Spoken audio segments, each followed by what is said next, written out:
Around here, this is more than a game. It's family, it's culture, it's legacy. A community that understands the work, respects the grind, and honors the journey. From the hardwood to the highlight moments, to every player chasing greatness. This is where passion grows, where fans become family, where standards are protected, where women's basketball lives. Welcome to Everybody Loves JuJu 12. Welcome back, everybody, to Everybody Loves JuJu 12 Talks Hoops. I'm your host, JuJu. And first of all, thank you to everyone who checked on me over the last week. As many of you may or may not know, I was dealing with a pretty serious case of tonsillitis that landed me in urgent care and emergency room. But thankfully, I'm feeling much better. I'm getting my strength back. And I couldn't wait to get back here with all of you. I missed you all. I missed my peeps. I'm not fully up to strength, and I actually had a breakout from the medication on my face. So I got these, as vain as it may be, I have these bumps on my chin that I don't feel like going the camera on. So, but thankfully, that's all it is. I'm feeling much better. Got my strength back. But I missed you guys. And while I was down, let me say what's up to my chat. Milky Way. Let's talk hoops. I think you guys knew when I was kind of not feeling good. And I laid that piece down. About the protected species, and that was over 6 days ago. And then I tried to come back after that and talk a little more on this. I wasn't fully well. But listen, what a weekend, right? To come back from. And so while I was recovering, women's basketball refused to slow down. The WNBA gave us the biggest All-Star Weekend we've ever seen. I actually like the outside of the game, the things that were happening and some of the things that I was catching. Of course, this is a USC centric channel, and JuJu is my focus, and the USC Trojans, and got to see her throughout many State Farm activities and other activities. But we did have history being made. We had future stars were shining. We had legends, which is because of the 30th anniversary. So that it really appealed to me. Sharing the court with the future and the current and present. So we had JuJu Watkins representing USC in the future of the game. We had one of the most exciting dunks we've ever seen during the All-Star game festivities. And we had plenty of conversations that was off the court that people can't stop talking about. So tonight isn't about gossip. It's about celebrating women's basketball, y'all. About having honest conversations about where the league is today and where we're headed tomorrow. So we're going to talk about Jonquel Jones earning the All-Star MVP, why her performance reminded everyone she's still one of the most complete players in basketball. We're going to celebrate Azzi Fudd making history as the first rookie to win the WNBA three-point contest. We're going to talk about Dominique Malonga continuing to show the world why she's one of the most exciting young athletes in the sport. We'll discuss the new Shooting Stars competition featuring current stars and future stars, and we'll spend some of that time talking about Nike EYBL because today's high school stars are tomorrow's college All-Americans and future WNBA players, specifically Kalina Smith and Tati Griffin. And yes, we'll also have an honest discussion about some of the relationship conversations that I've spilled onto social media this weekend. My goal isn't to invade into anyone's privacy or create drama. My question is simple. When personal issues become public, does it help grow the league or does it take attention away from this incredible basketball being played? And I think that's a fair question. I think that's a fair conversation. And we'll have it respectfully. This channel has always been about bringing facts, context, respect, and real basketball conversations. Whether we agree or we disagree, we can have thoughtful discussions without attacking each other. That's what makes this community special. So if you're new to this channel, welcome, welcome, welcome. Make sure you hit that like button, subscribe, and join the ELJ12 family. If you've been rocking with me since day one, welcome back, and thank you for sticking with me while I recovered. We got a packed show, so let's grab your favorite snack, settle in, and let's talk some hoops. And don't forget, this is Everybody Loves JuJu. We're getting started right now. Grab your snack. Let me grab something.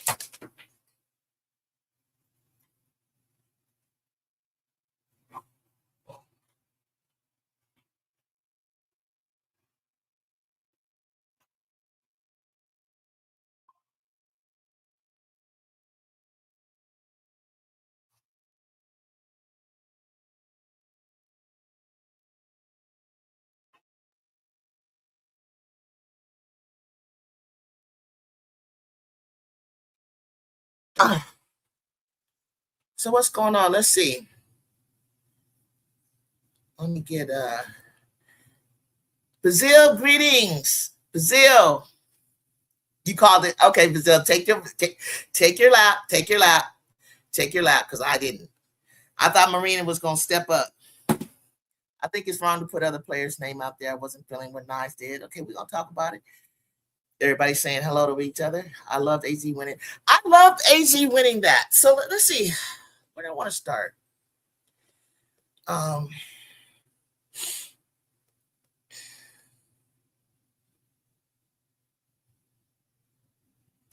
All-Star Weekend. Overall grade.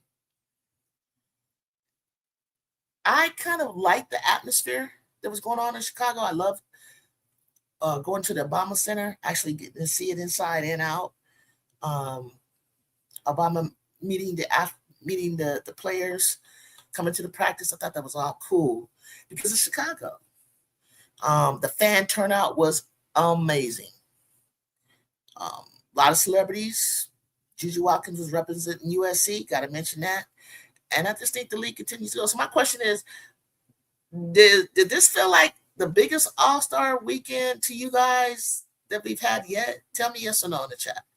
Do you think this is did this feel like one of the biggest All-Star weekends yet? Because you remember last year, you remember the year before, I think last year was Indiana, I think the year before was Arizona.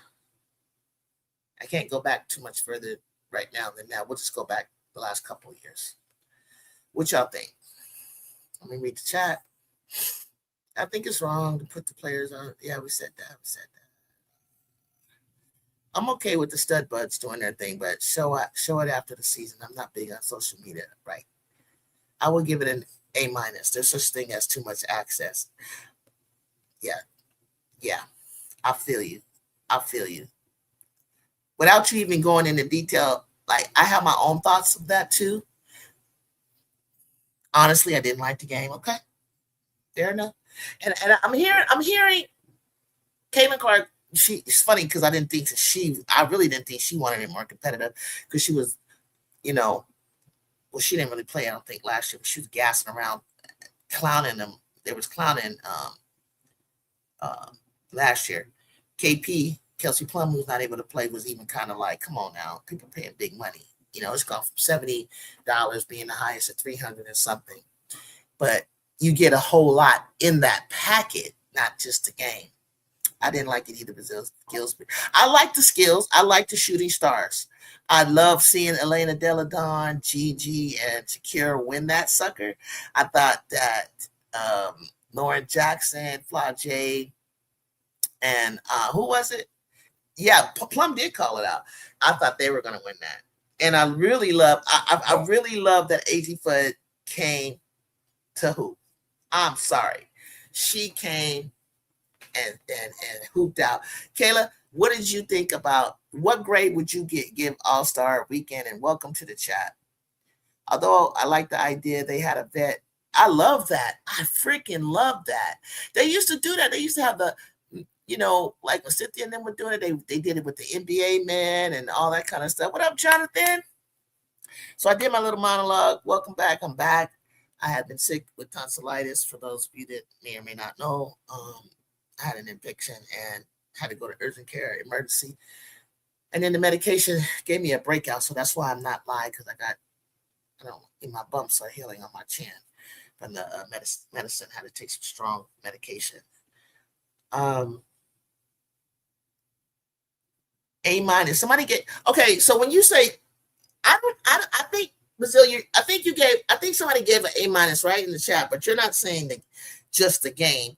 You're saying everything, kind of like, because I seen a lot of different things that JuJu was involved in, the State Farm.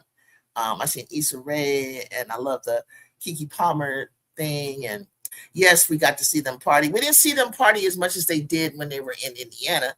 And like someone said in the chat, too much access. We don't need to see everything, but that's why they have it on StudBud. So StudBud, that's social media, and that's something you can scroll on by. But that wasn't something that was like, out in the forefront. I love that it was in Chicago and how they incorporated it. I do too. The EYBL players. Yeah, we're going to talk about that. I love that. Oh, my auntie. They didn't have to take out your tongue. No. They didn't. I took prednisone and somebody antibiotic. I didn't let it get that bad. Look, shoot. I thought I could do my regular home remedy stuff, guys. I thought I could gargle, I could do this, I could take that. And I was waking up every hour on the hour through morning and couldn't swallow. I didn't eat for 3 days. I said, okay, this is enough already. This is something a little bit deeper than I was prepared. They thought it was an abscess, the urgent care, so it wasn't. I could still feel it kind of like working through. And if it tries to rear its ugly head and flare up again, I'm gonna go right back, and maybe I'll need another dose. Who knows? Usually I know warm salt water usually knocks that out. I know. I mean, I had the spray in my throat. Nothing. When nothing was working, I was like, "What is this?" Was ready. Okay, you say Milky Way. They played more defense than last year. Okay, I'll give them a B+ for the games. I think the StudBuds always happen. An embarrassing, controversial thing happened. It's tiresome. I love the awkward. Thank you. I didn't want to be an old fart. I did not want to come up here with my opinions as an old head, because I got to respect my audience, and maybe things are different nowadays, but what transpired, well, let's see. I'm ready to talk about that. Before we move to that, because I have that at the end. Jonquel Jones. Let's talk about Jonquel Jones. I thought Caitlin Clark was driving for MVP. It was funny to see her go at it like that, because I was like, wow. But then I enjoyed, on the other hand, Angel Reese, who really didn't play much, but you could tell she was more into passing the ball and more getting others ball. It's super excited to see she was giving that assist to Dom. I also think that the Coops team said they were trying to get who did they say, guys? They were trying to get so-and-so the MVP. Marina. I think they was trying to get Marina the MVP.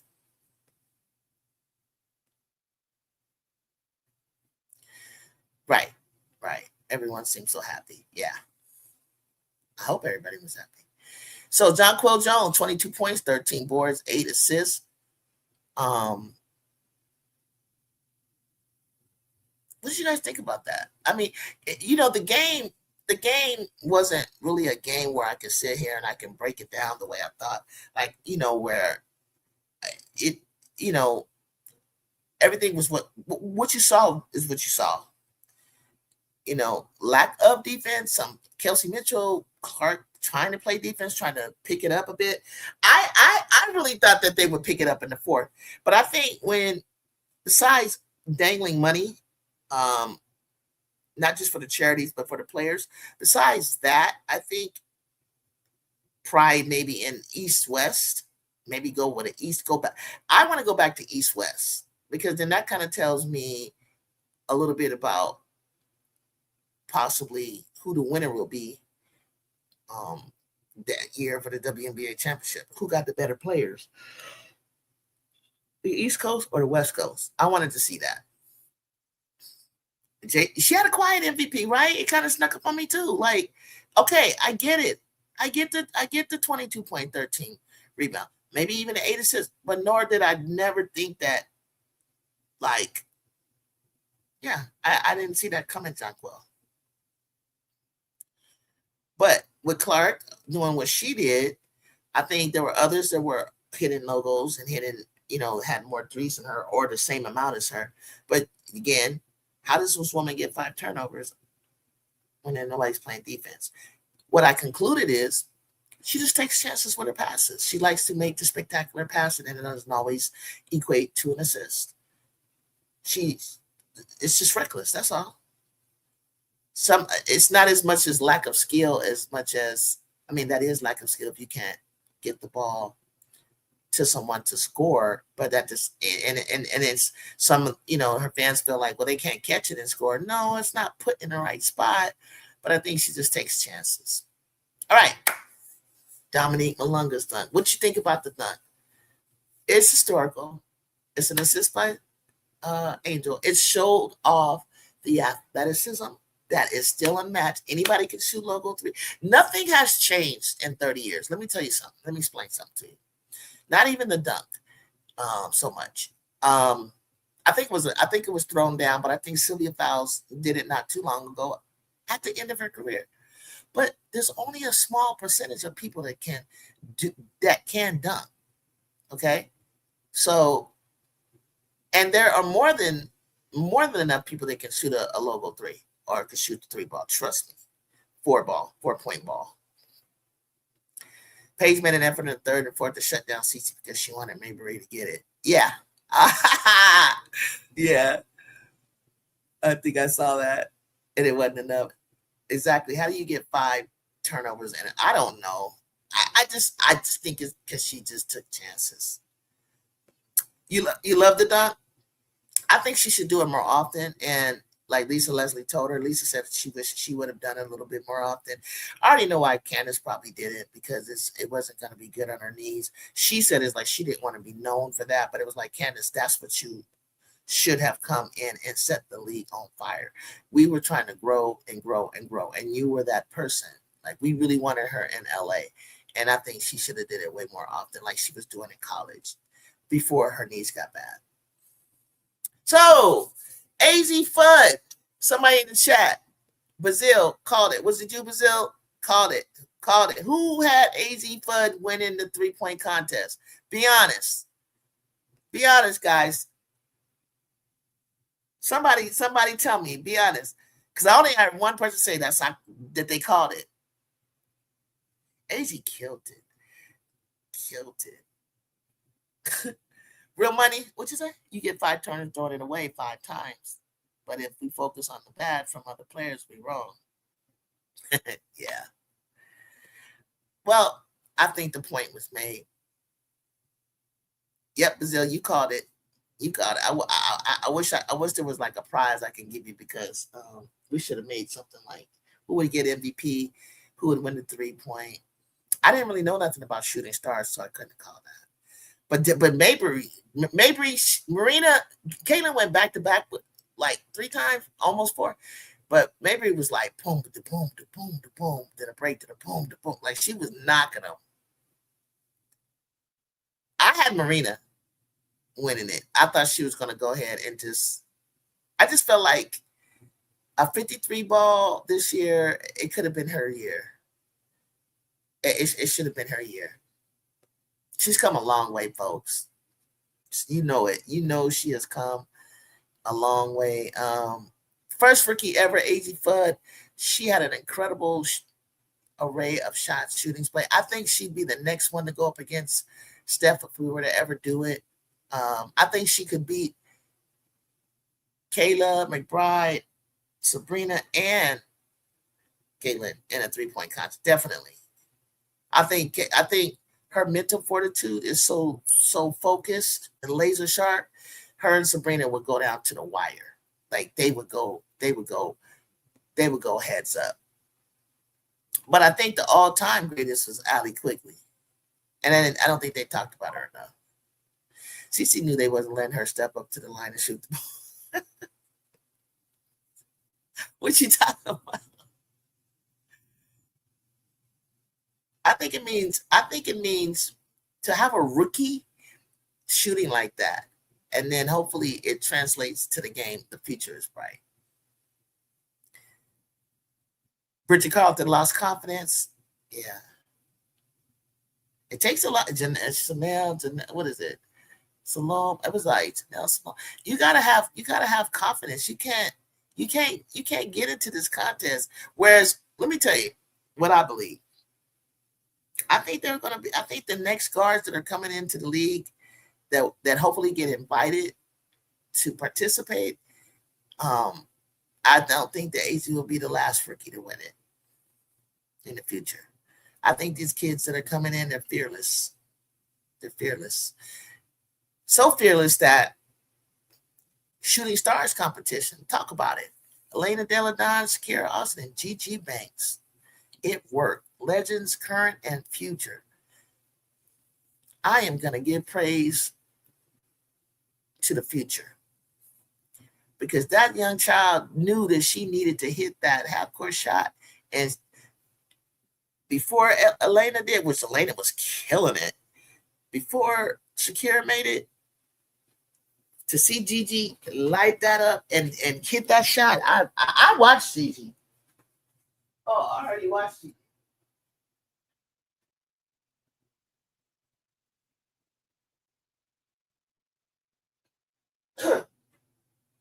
I watched JuJu and Overtime Select Takeover stuff. I already watched her, so I already know what she's about. And was I surprised? No, because her stock just went the heck up. Okay, people, let me heat this up. Her stock just went up for what she just did.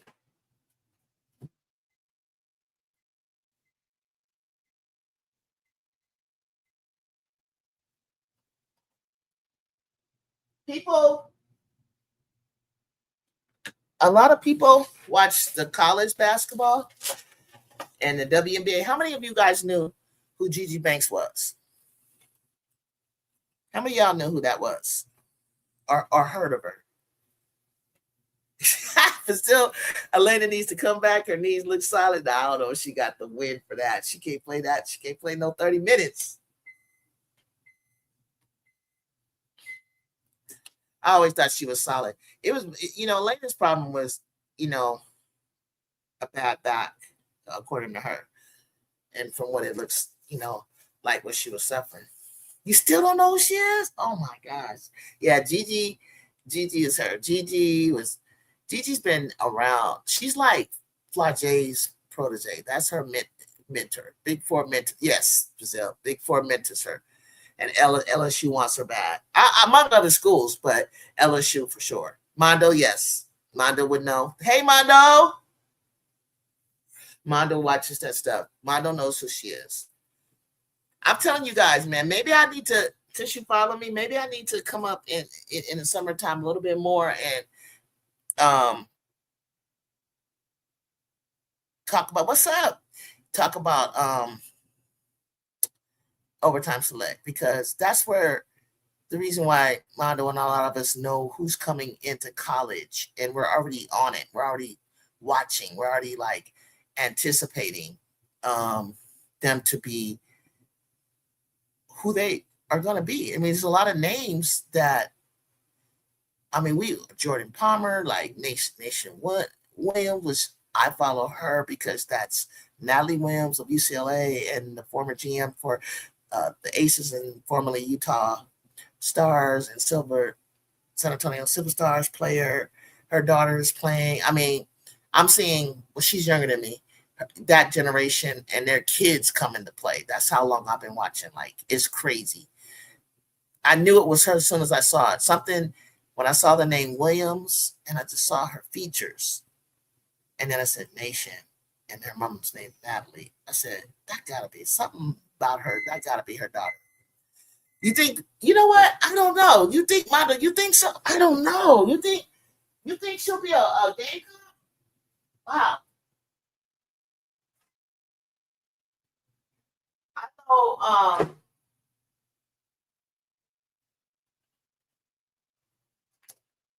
I know that UConn wants her, I believe. I think Gamecocks. I'm trying to think. I watched Jordan. The way she's built. Let me see.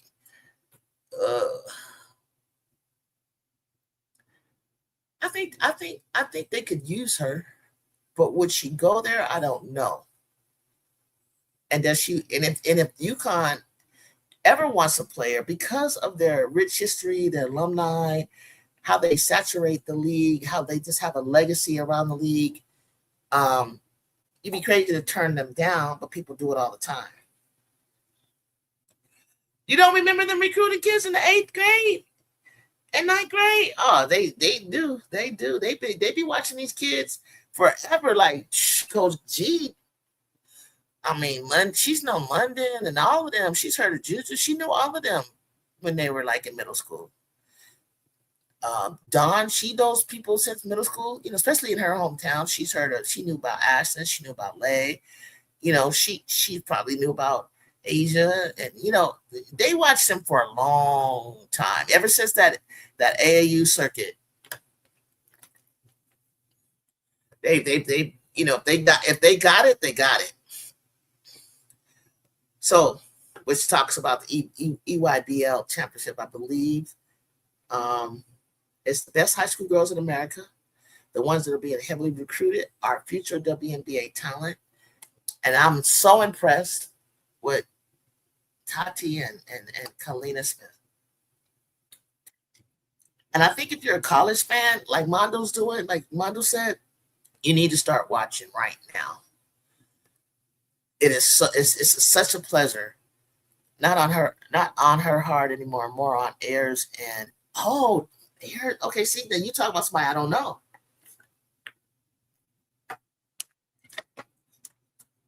Manyaka. That name sounds familiar. Tell me a little bit more about those two. That's good, Mondo. Yeah, they're watching. I think what I meant is the offers don't go out that early. Oh, they can go out anytime. They gave Gigi an offer early. Get offers anytime they want. Can't wait to see where they decide to go. I know. we gotta keep an eye on that then, Kyrie. What's up, Kyrie? Kyrie, we need to keep an eye on that. You need to keep bringing that up. I gotta start when they start narrowing it down, do little in the beginning of our show or wherever we're getting ready to watch a game and they post something on X. I need to start talking about it more. Now I got to go look up Ayers and Manyaka because I don't know who that is. Now I don't want to pretend like I do. Helen Ayers and Ivana Manyaka sounds familiar. Okay, 6 a second. Okay. Where do you think they're going, Mano?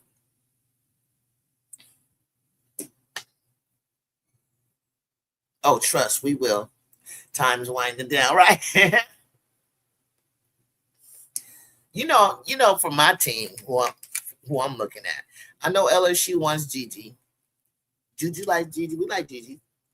We like Kalina. I think Chloe is not in the 27 class. Chloe Jonquel. Do we want her? Sydney Savory is somebody that people want.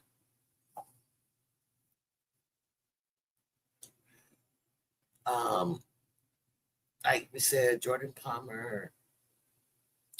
What's that? I want to call him and listen to him about this. That's the track person. I can't remember. What a do. Yeah, y'all. We gotta look at our future college hoopers again, like the way we did Jazzy, Sienna, and Shakira and Leah Chavez, that group.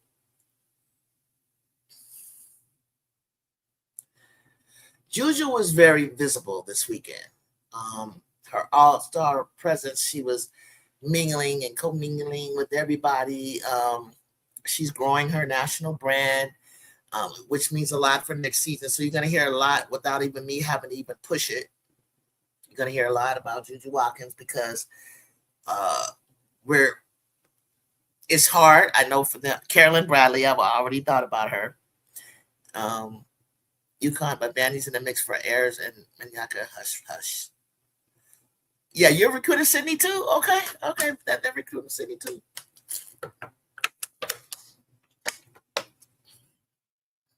I think so. I think LSU locked up Carolyn Bradley.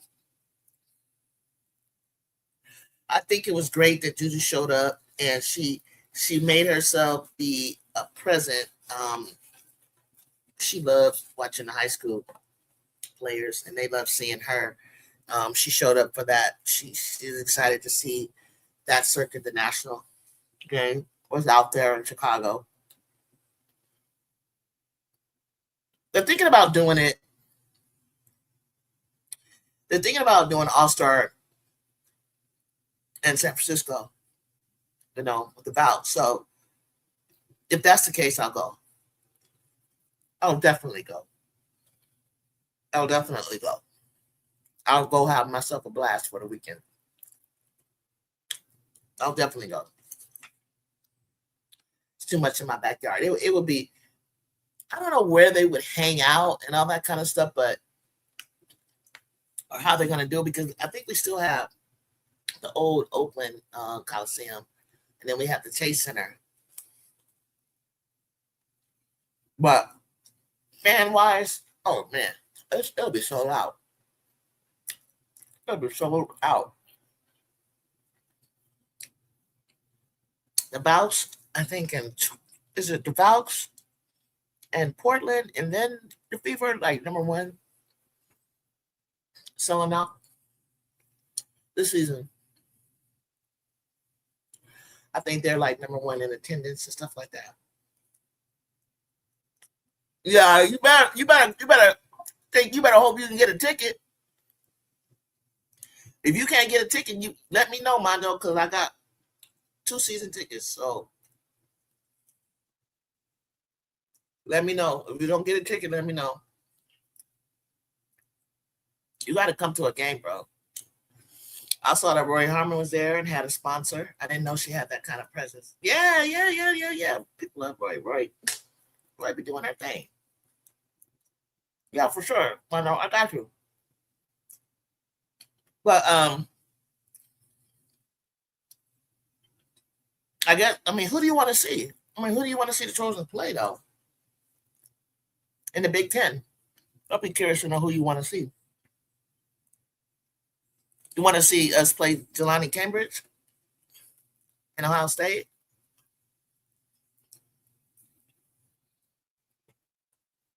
UCLA's always going to be crazy.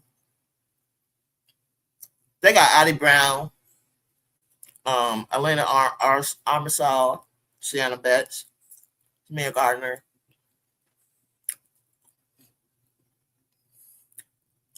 I think that one kid that hasn't really played that much that's in the upcoming class. That was in JuJu's class. I forget her name. Muse. She's still there. Yeah, come through. Now, winding up with we talked a little bit about whether or not the All-Star game was competitive enough. We all know that.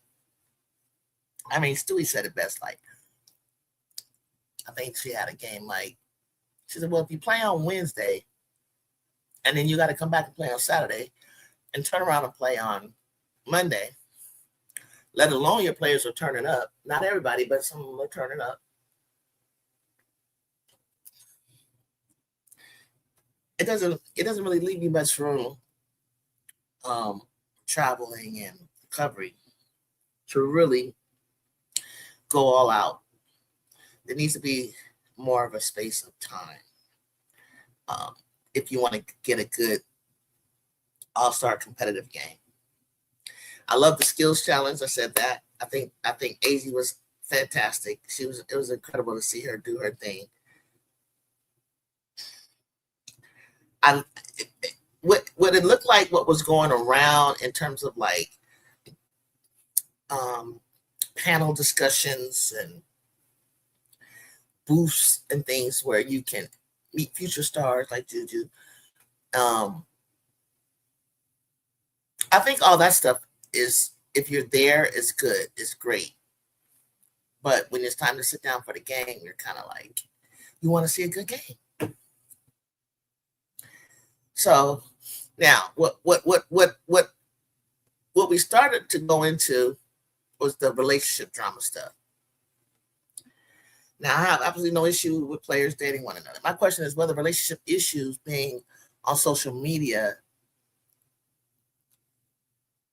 do they belong on social media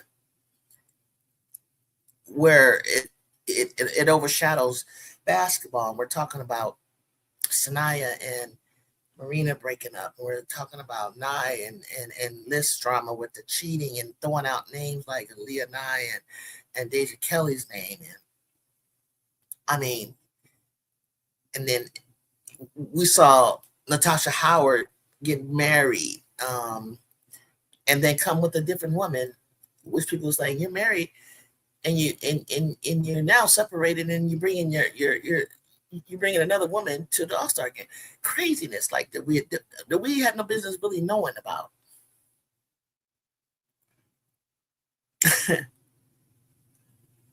The Crown Royal was in abundance. I don't know how that woman drinks like that and play basketball. That's crazy.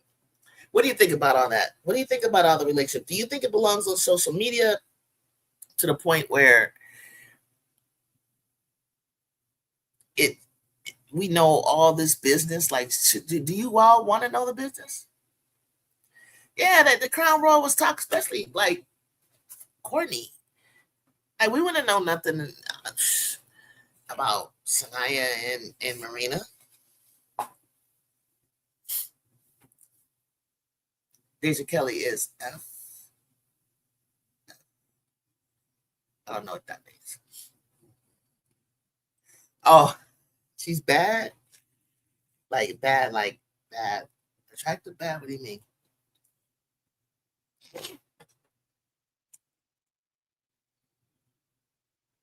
I just think it was messy. I was like, it started with, I guess, Stud Buds invited Liz to the party. She's best friends, Nia's best friends with Stud Buds. And then she's like, what's this, doing here, like, type thing. And I'm thinking, like, why would you do that? Why don't you go talk to Stud Buds and them about why she's there? So you say, nope. You want to be taken seriously? Leave that nonsense away from the court. But look, Mondo in the NBA, we know all about baby mama drama, don't we? Anthony Edwards and all of his kids, Zion and sleeping with this person and that person, and Matt Barnes and Derek Fisher back in the day. I mean, it's the same thing though. Why is it got to be different for them? Tell me that.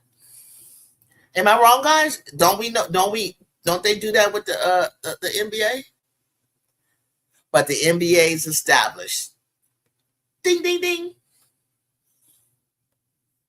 But even before it was established, they had drug problems.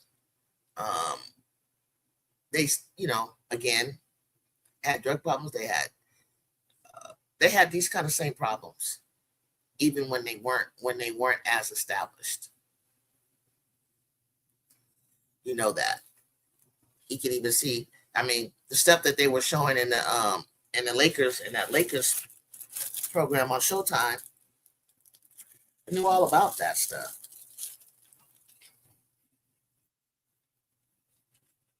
We heard all about that stuff. somehow, some way. We didn't even have the same kind of social media. Weapons charges, oh yeah. Weapons in the locker room. Come on now. Kill, bringing weapons to the locker room. Drunk driving. The W is growing. Basically, Mano's like the W is growing in popular. I think Mano's saying, to be honest with you, whether the NBA does it or not, women to get the same type of attention and revenue and exposure, we're held to higher standards. Man, did you peep that, Brazil? Good point. Every time she got off it real quick. They was booing the commissioner. My God. Oh my God. I don't even know if getting a new one is the answer. I think it could be worse. And I don't want to, somebody's like, put neck. I don't know about putting neck nowhere.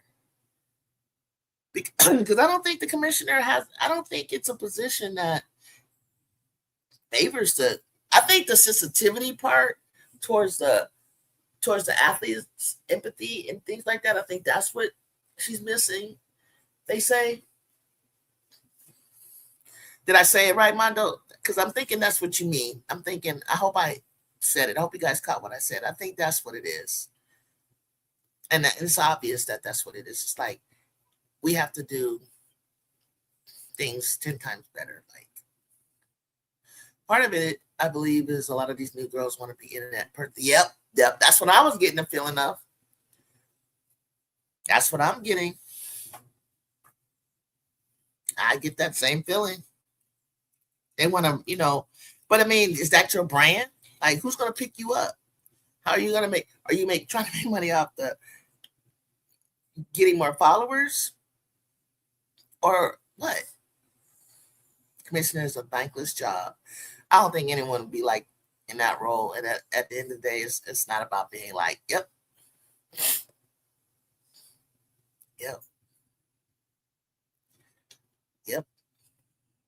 Totally agree.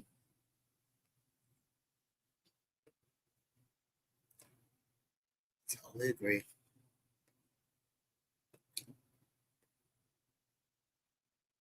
It's crazy.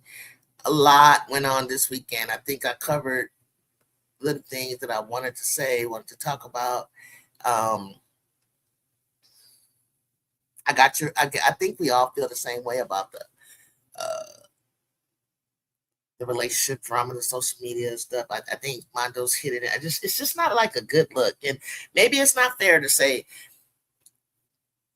that we have to be on our best behavior, women more so than the men do. But you would think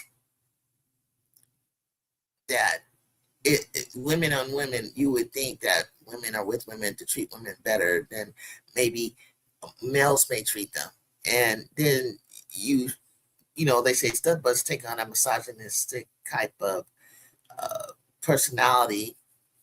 And it's almost like you're lifting up Melissa for being a player. Which is funny because I don't know that she's necessarily a player. We don't know. They've been on and off since Baylor. The L word. They've already had the L word. It's like Love L. It's like L word and Love Island all in one. Women don't like women. Are you kidding me?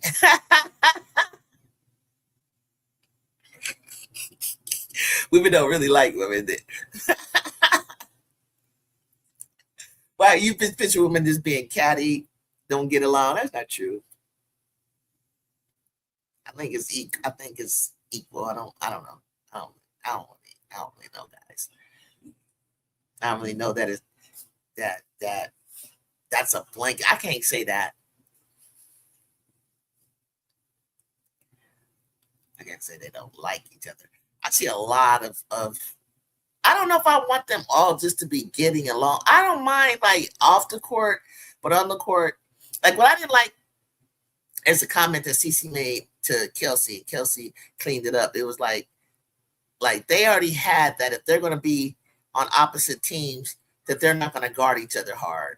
And it was just obvious. I mean, they are so funny to me. The Fever are like playing chess and everybody playing checkers. They out here, ESPN has them at 24% chance of winning the championship, you guys. They are the highest scoring team, I think, at 95, 6% or something like that. And they actually, if they were honest, they would say the Lynx have the highest chance of winning the championship this year, but they actually feel that the Fever are turning a corner. What say you guys? Homegirl needs a right to play at him, buddy. You buddy. What are you guys seeing right now after All-Star break? Who is your top pick to win it all? Dang, Milky Way, dang. Team CC's in the building. Crash out. What is your chances, true chances of the Fever being the team to win it all this year? Does anybody else see the Fever as the team to win it all, or who do you have? Put in the chat who you have to win it all.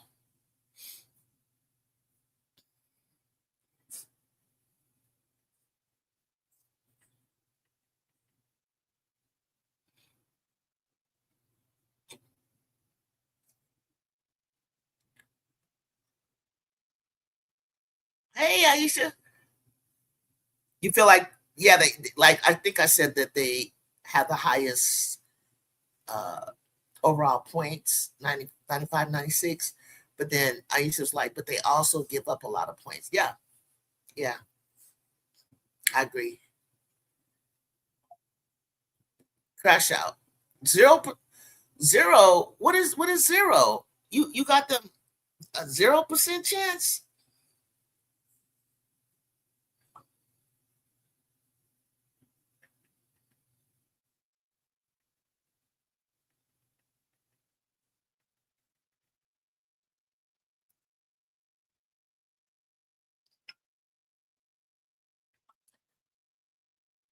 Links, okay. Links first, ATL or Aces, but first Links, okay. Aisha, okay. The more they push this narrative of CC having an MVP season, the worse the Fever look if they choke in the playoffs. They've had 3 All-Star starters. They had 3, yeah. Yeah.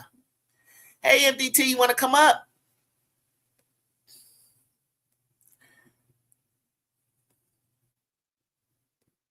Fever's, wait, what did you say, Melvin? Melvin said, well, ESPN has them like it's that win it all, no way. Crash out, yes, it's because of team defense. But crash out, they give up a lot of points though. Aisha just said they give up a lot of points. Can we give Chin 6th Woman of the Year? Wow, that's a great question. That's great. Wow.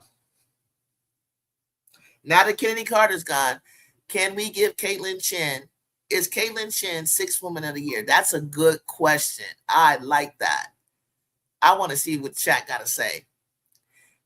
Exactly. In the playoffs, the D will be stepped up, and all of Karen Clark's threes would be contested.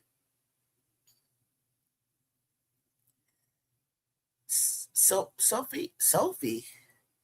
Well, you think Chen is about to be a starter?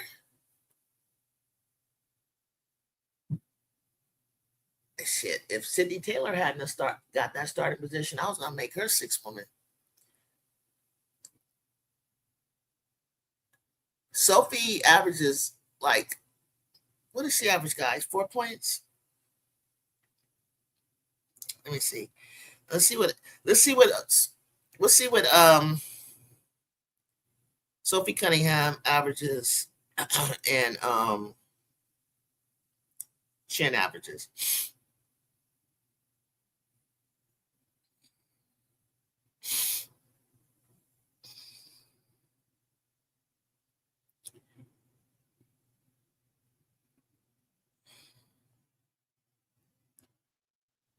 So Indiana averages, like I said, 95.5.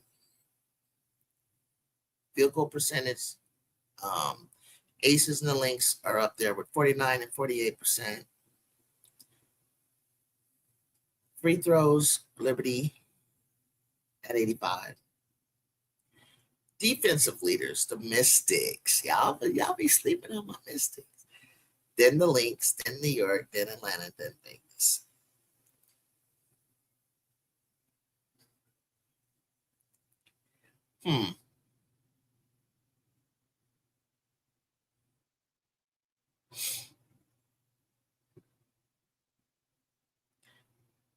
Fever play tomorrow, and they play Seattle. This would be really, really good game right here.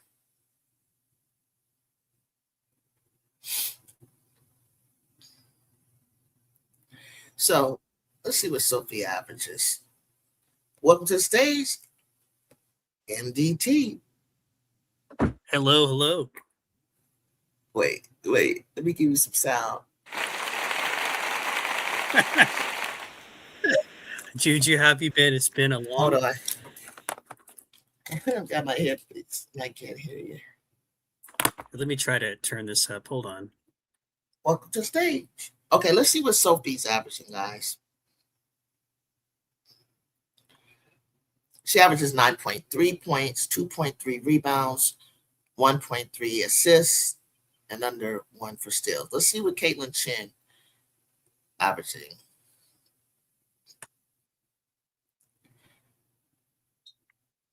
Let me get to Caitlin. Okay, Caitlin will play on Wednesday.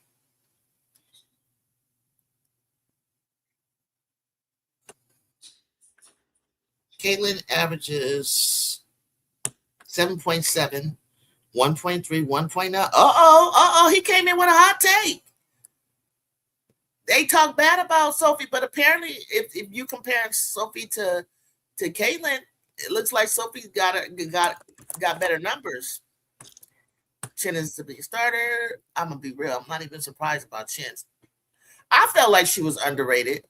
I like when she played the Trojans that day. I really was paying attention to her. I was like, look at her out here. Like she's only doing what Gino wants her to do, but if he let her go, she can do a little something. Yes, crash out. She does average more than Chen. Chen hustles like she's trying to make the team. Her name is Caitlin Clark, not Karen Clark. That's being racist. Why is that being racist? Why? Because of the slang. Does the slang hold that much power about Karen being a Karen? Okay, Sophie averages 9 and 3 points. Okay. Crash out got the fever losing. Hey Michelle, what up though? They could lose. Crash out 7. I already did that.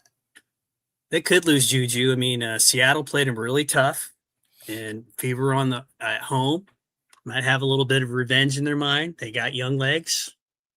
Anything can happen up there. Who could lose? Indiana. That's in Seattle tomorrow night. Oh, it's in Seattle. You know they. And Seattle only lost by 3 points, so they were in that game from the beginning to the end. And if folks, only thing people remember is the 45 and 10. Yeah, that's true, but they needed every point of that 45 and 10 to win that game. So Seattle was in it to the very end. So that's not going to be an easy game for anybody. So We'll see. Well, crash out. You already use slang for black females all the time. If a white woman used slang for a black female, y'all would lose your mind. Yeah, you do it all the time. 17 and 10, 6 and 23. And I feel like Seattle they're right there in the midst of their games. When they play anybody, they're not losing by a whole lot of points. You understand? They're like taking people to the wire constantly. And if they continue to keep getting better like that and building upon that. Oh, he said, I'm black. Well, I'm going to, okay, I didn't say you. I wasn't talking about you. I never even cared which color you were. Mondo, I'm gonna go to a Trojan game too. This Michelle, are you serious, Michelle? You gonna come to a Trojan game? You guys better find me, and you better let me know, Michelle. And like I told him, if you can't get a ticket, let me know. Because I don't know if I'm gonna be able to convert mine to a course side. I'm talking to the people now, but it's slim pickings unless it's a game in non-conference when they play, say, like if they have a scheduled against Fresno or Cal Poly or something like that. You know what I mean? But we're so anxious to see this team play. It ain't gonna really matter non-conference or not. They're gonna want to beat. They're gonna come. Seattle's a problem. It's inexperienced in the post. Dom needs to get more physical. Got it. What you think, MD? Yeah, I mean, second year, still learning, still got a lot to figure out, but are getting better. So I'm sorry, MD.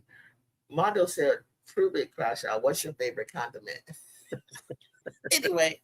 Yeah, I don't know what anything to do with. Maybe you could tell me, Juju. I don't know. Is there some kind of favorite condiment? Probably hot sauce. Okay.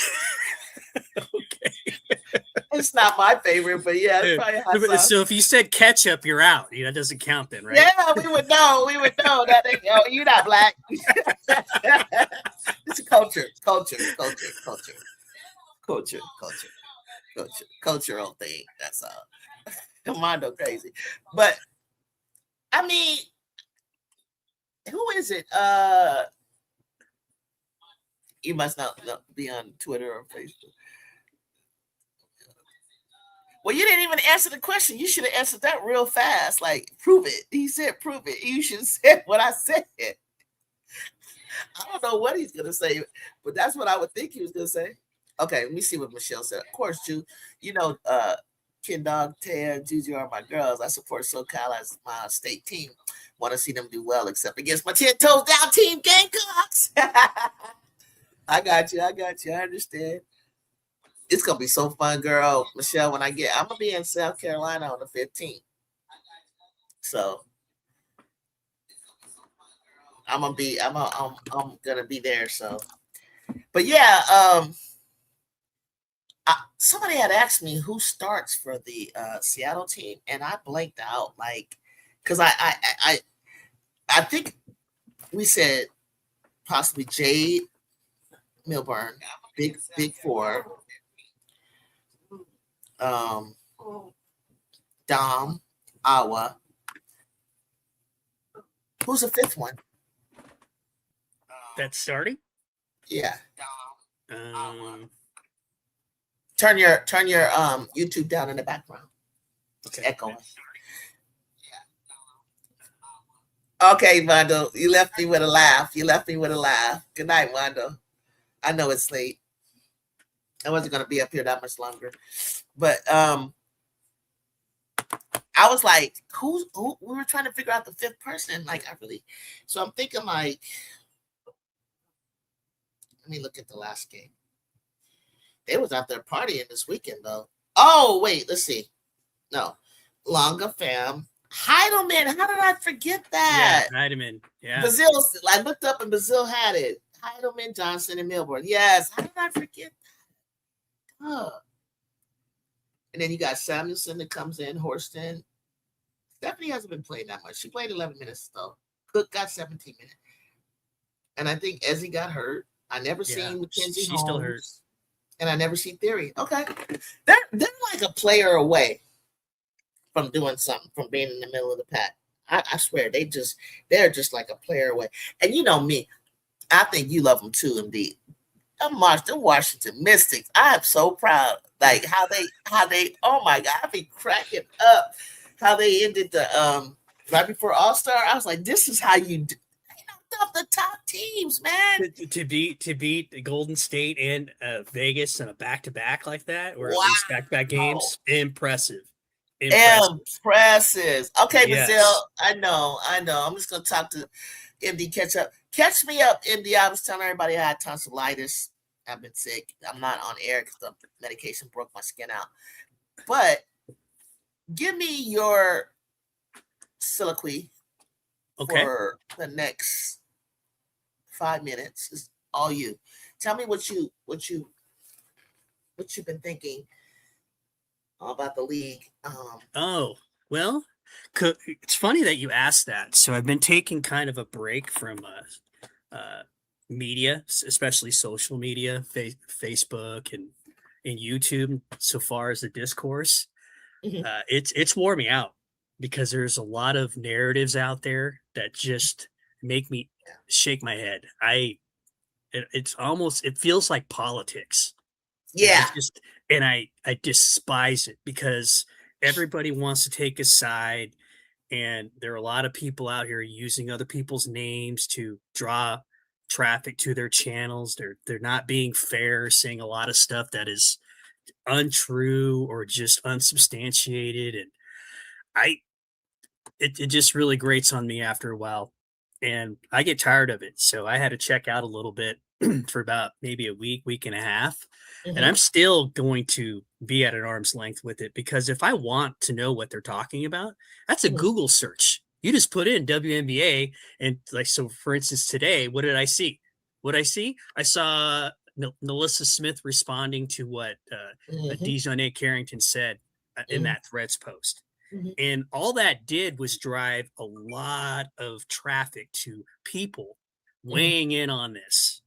And it just speaks to the dynamic of this league that everything makes news for a variety of reasons. But for me, it becomes an easy target for discourse. So you understand this. I mean, it's not a men's sport, it's a female sport. So it's women. That's the first thing that's different.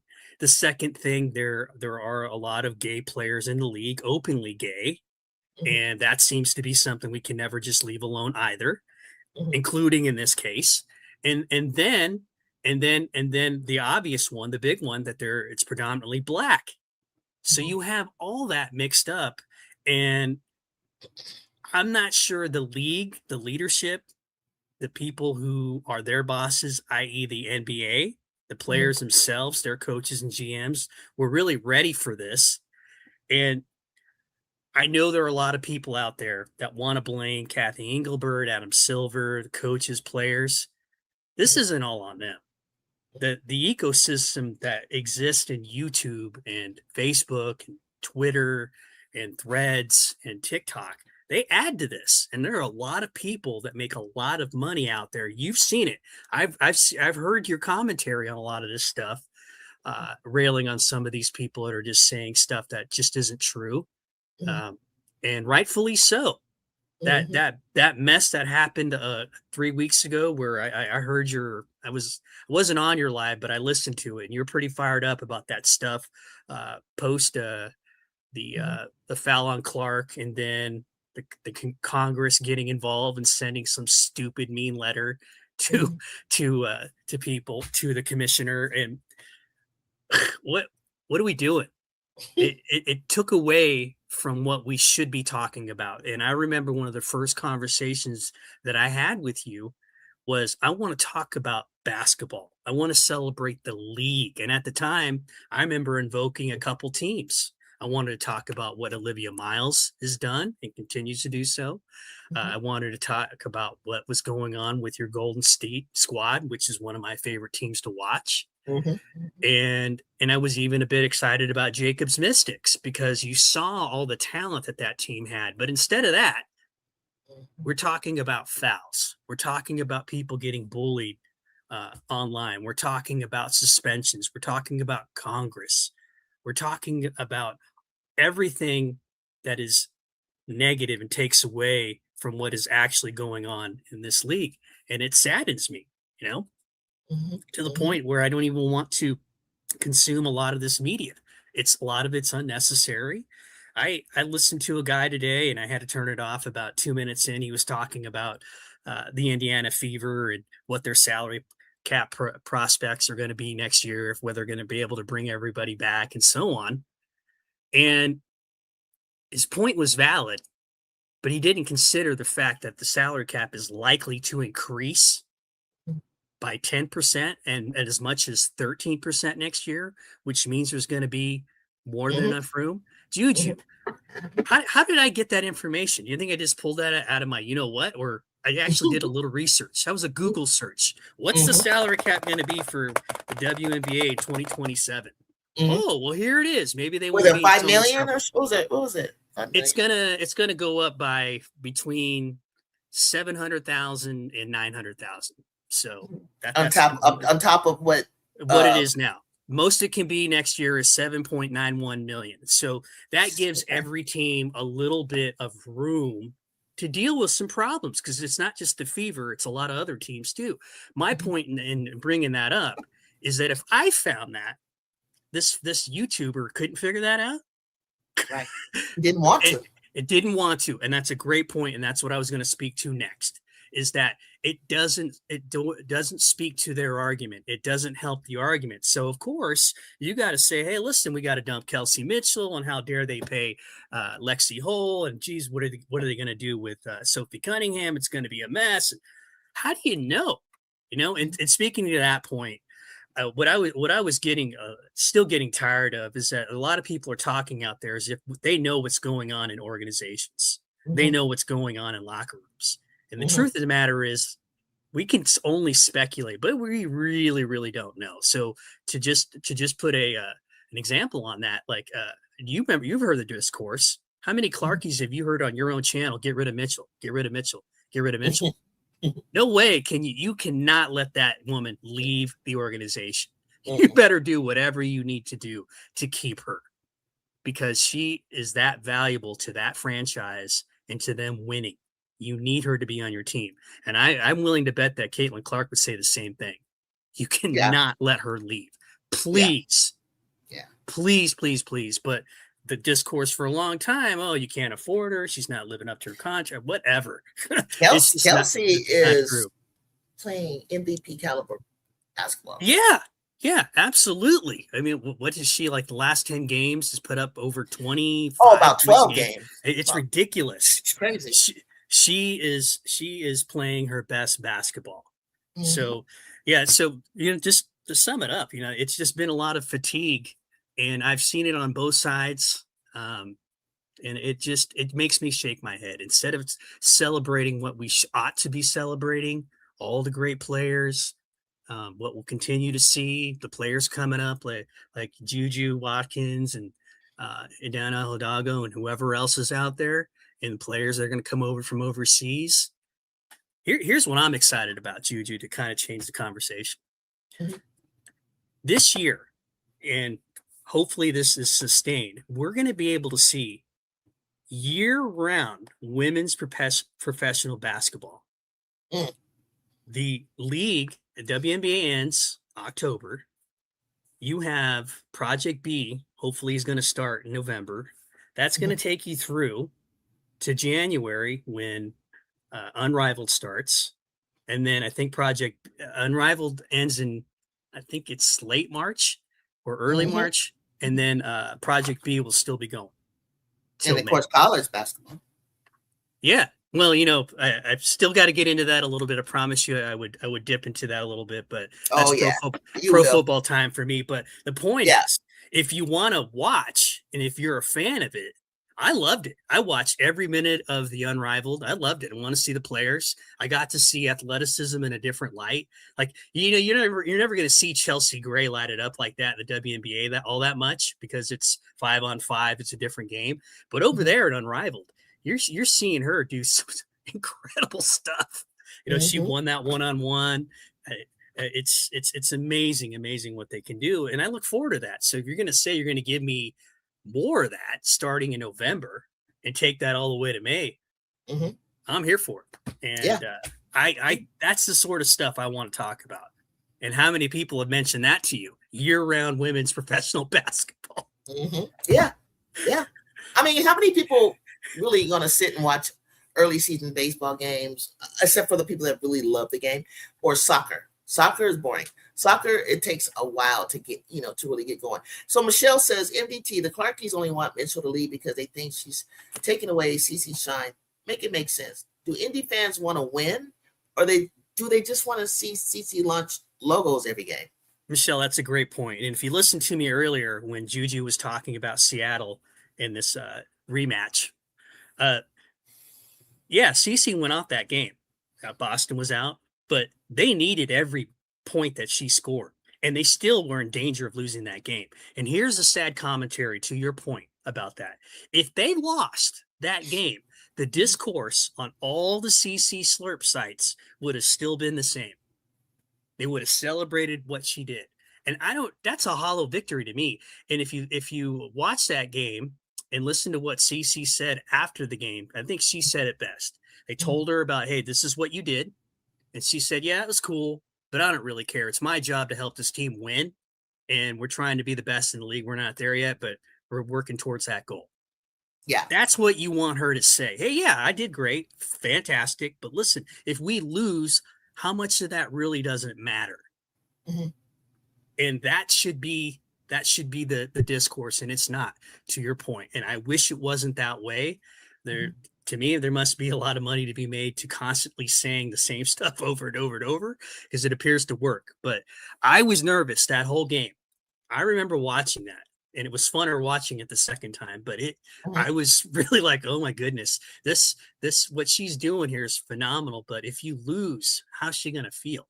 So that's where I was with that. JuJu, I don't know where you were. We hadn't talked since then, but Kelsey Mitchell had 30 that game. So it wasn't, and they needed every one of her points too. So, if those two don't go off for 75, we might be having a different conversation. So,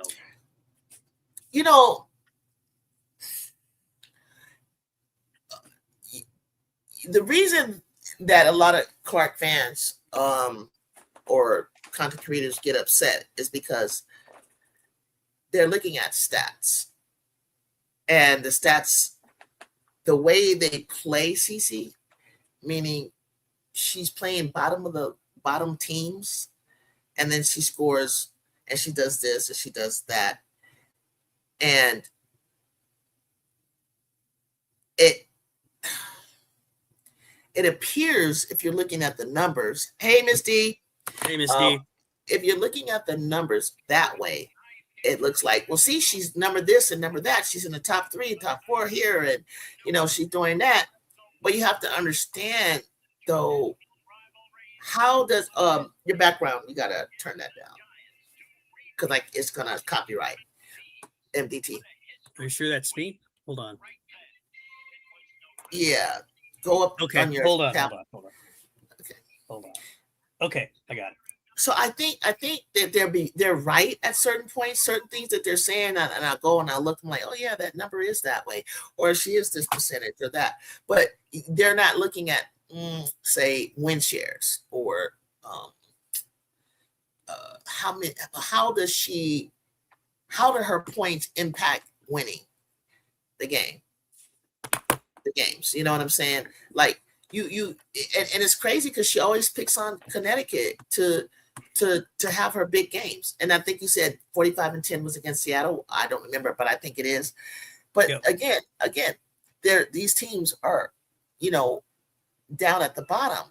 And it's like she gets player of the week when Kelsey, like she bombs 2 out of the 3 games and she has this 45-10 great game, right? It's crazy, right? But it's like somebody was like, well, Asia had the same thing against that same team. But I said, but nobody was going crazy behind Asia scoring like that, the way you do. You every little thing. She's not a rookie anymore. This is her 3rd year. We can't keep it's like, stop forcing it. Stop forcing her. Stop putting all this pressure on her to stand out like that. Let it just happen organically. People, let us fall in love with her organically. And also, when you do that, and Kelsey has had in that week better games than she did. And all we're talking about is the drama on the court. We're talking about Like Kelsey will, like she had 35, she had 30, you know, whatever it'll be, and all you talk about is her, and you're it overshadows what Kelsey is doing, unless you're a real fan and you're watching the game. And then, like Milky Way said, that game, I remember now, it was controversy between her and Flage, because when she swiped down on Flage, the commentators are great defense. I'm like, what are you talking about? She fouled her. That could have easily went the other way. That's the other thing they ignore. And then she does a step to the side three, and she travels to get to it. And they still sit there and they go, wow. Da-da-da-da-da. And we're looking at like she traveled. And I don't mean like a little travel. I mean a big travel. And it makes us afraid because, you know, I don't even want to go into the history of what we've gone through for years as Black women in the league. But she had two bad travels in that game. But how can I say? It makes us afraid that the way the fix is in. The fix, that's what I'm trying to say. You hear a lot of that lately. Yeah, because, you know, then ESPN comes out after All-Star and says that they have fever higher in percentage to win it all. And we're like, wait, what? And I think that was based on what I said, 95.5. And I think somebody else has 90 something, you know, points. They scored them with, you know, points. Okay, that's where we are now. This is July. We got August, September, October. And not only that, it's like the same climate. It's kind of like politics right now. You brought it up. It's like political. It's politics. Trump tells us the sky is blue when it's gray. It's clearly gray. And we're looking at the sky. We look at each other like, but they say if you tell a lie long enough, people will believe it. Yep. And so it's like you're doing that. You're priming us and you're preparing us. And we're not dumb. We're like real skilled at watching sports. Some of us been watching the game for years and years and years. Played the game at a high level. Played the game. And we're sick of it. We don't want to see that. But they got to get their money back. It's almost like they got to recoup their money. Something behind this whole thing is like you're pushing something that is unnecessary. It's just unnecessary to do that. And Milky Way say, because it isn't. Like I said, they're trying to will her to success. Yeah, you're trying to will her to success. Yeah. Well, so far as Congress, you know, I brought that up, but there's a 0.1% chance that anything gets done because they don't get anything done anyway. So to add this to something, not going to happen. That was just to curry favor with voters in those areas. And if you recall, they were all Republican congressmen, so men and women. So they're just trying to say, see, look, we can't make your gas cheaper. We can't make your food cheaper. We can't restore your auntie's Medicaid benefits, and we can't help you with anything else. But you know what? Your favorite player that's playing in the WNBA, we can help her not get fouled. Yeah, right. That's not gonna happen. It's so stupid. One of the dumbest things I've ever heard of in my life. But it worked because that it made for a week's worth of commentary where everybody's chiming in on it.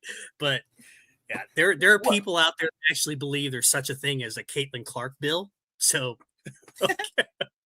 It's the dumbest thing I've ever heard of. Okay, so I help me out, chat and everything. Did I not hear that Trump got involved in World Cup and made something change? Yes, he did. Okay, so that's the power that we're systemic thing going on that I'm trying to say, that it's almost like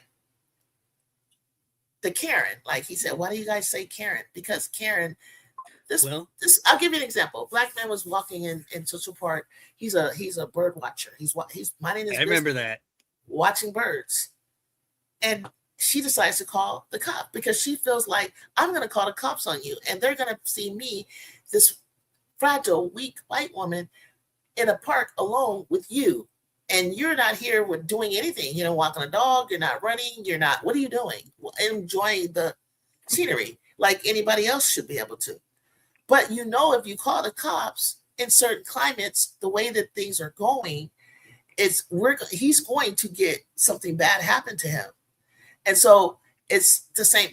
Let's call Congress. Let's cry wolf. And that's why we want her to understand, when you fall out and you do the things that you're doing, although you don't agree with your trolls or the fans for doing that, you're placating to it. You're playing into it. Whether you consciously are doing it or not, I don't care. The impact is affecting us. It's affecting the game. It's affecting people who are casuals to tune in and see a bunch of black girls strong as all get out. Because listen, I'm thinking about this today. No matter how many logo threes you shoot, there are others that can do the same. And you saw that from the get-go. You said and that. Then, but one thing you haven't seen is a white woman dunk. That already shows us that. Now, are there white women that can dunk? I know one in college that can. I'm surprised. There's probably more, but have any done it in the WNBA? No, but have I seen them? Do I know a player? Toby Fournier can do it. There's a lot of white women that can do it, but they don't do it yet in the game. In real time. Maybe Hanju will do it. She's 6'11". Well, true enough. But the point is, the majority of superior athleticism when it comes to that is dominated by black women. So it's almost like the photo of her doing it with Clark looking up. I'm surprised. See, we're not petty. We could take that photo, blow it up, and put something right across and make it like to prove a point. But we're not trying to do that. But on the other hand, Clarkies are always trying to prove a point. They are going on the websites of Angel Reese's doll, which is selling out and doing fantastic. And congratulations to Angel Reese for the Barbie. She manifested that. She spoke that into existence. And that's what I love about her. And they're going in there making nasty comments in the review section. Yeah. To where and then claiming, it's not sold out. It's not sold out. Well, and then posting that, see, here it is on sale, but not clicking on it to show, try to buy it. Click on it and try to buy it and see that it says sold out.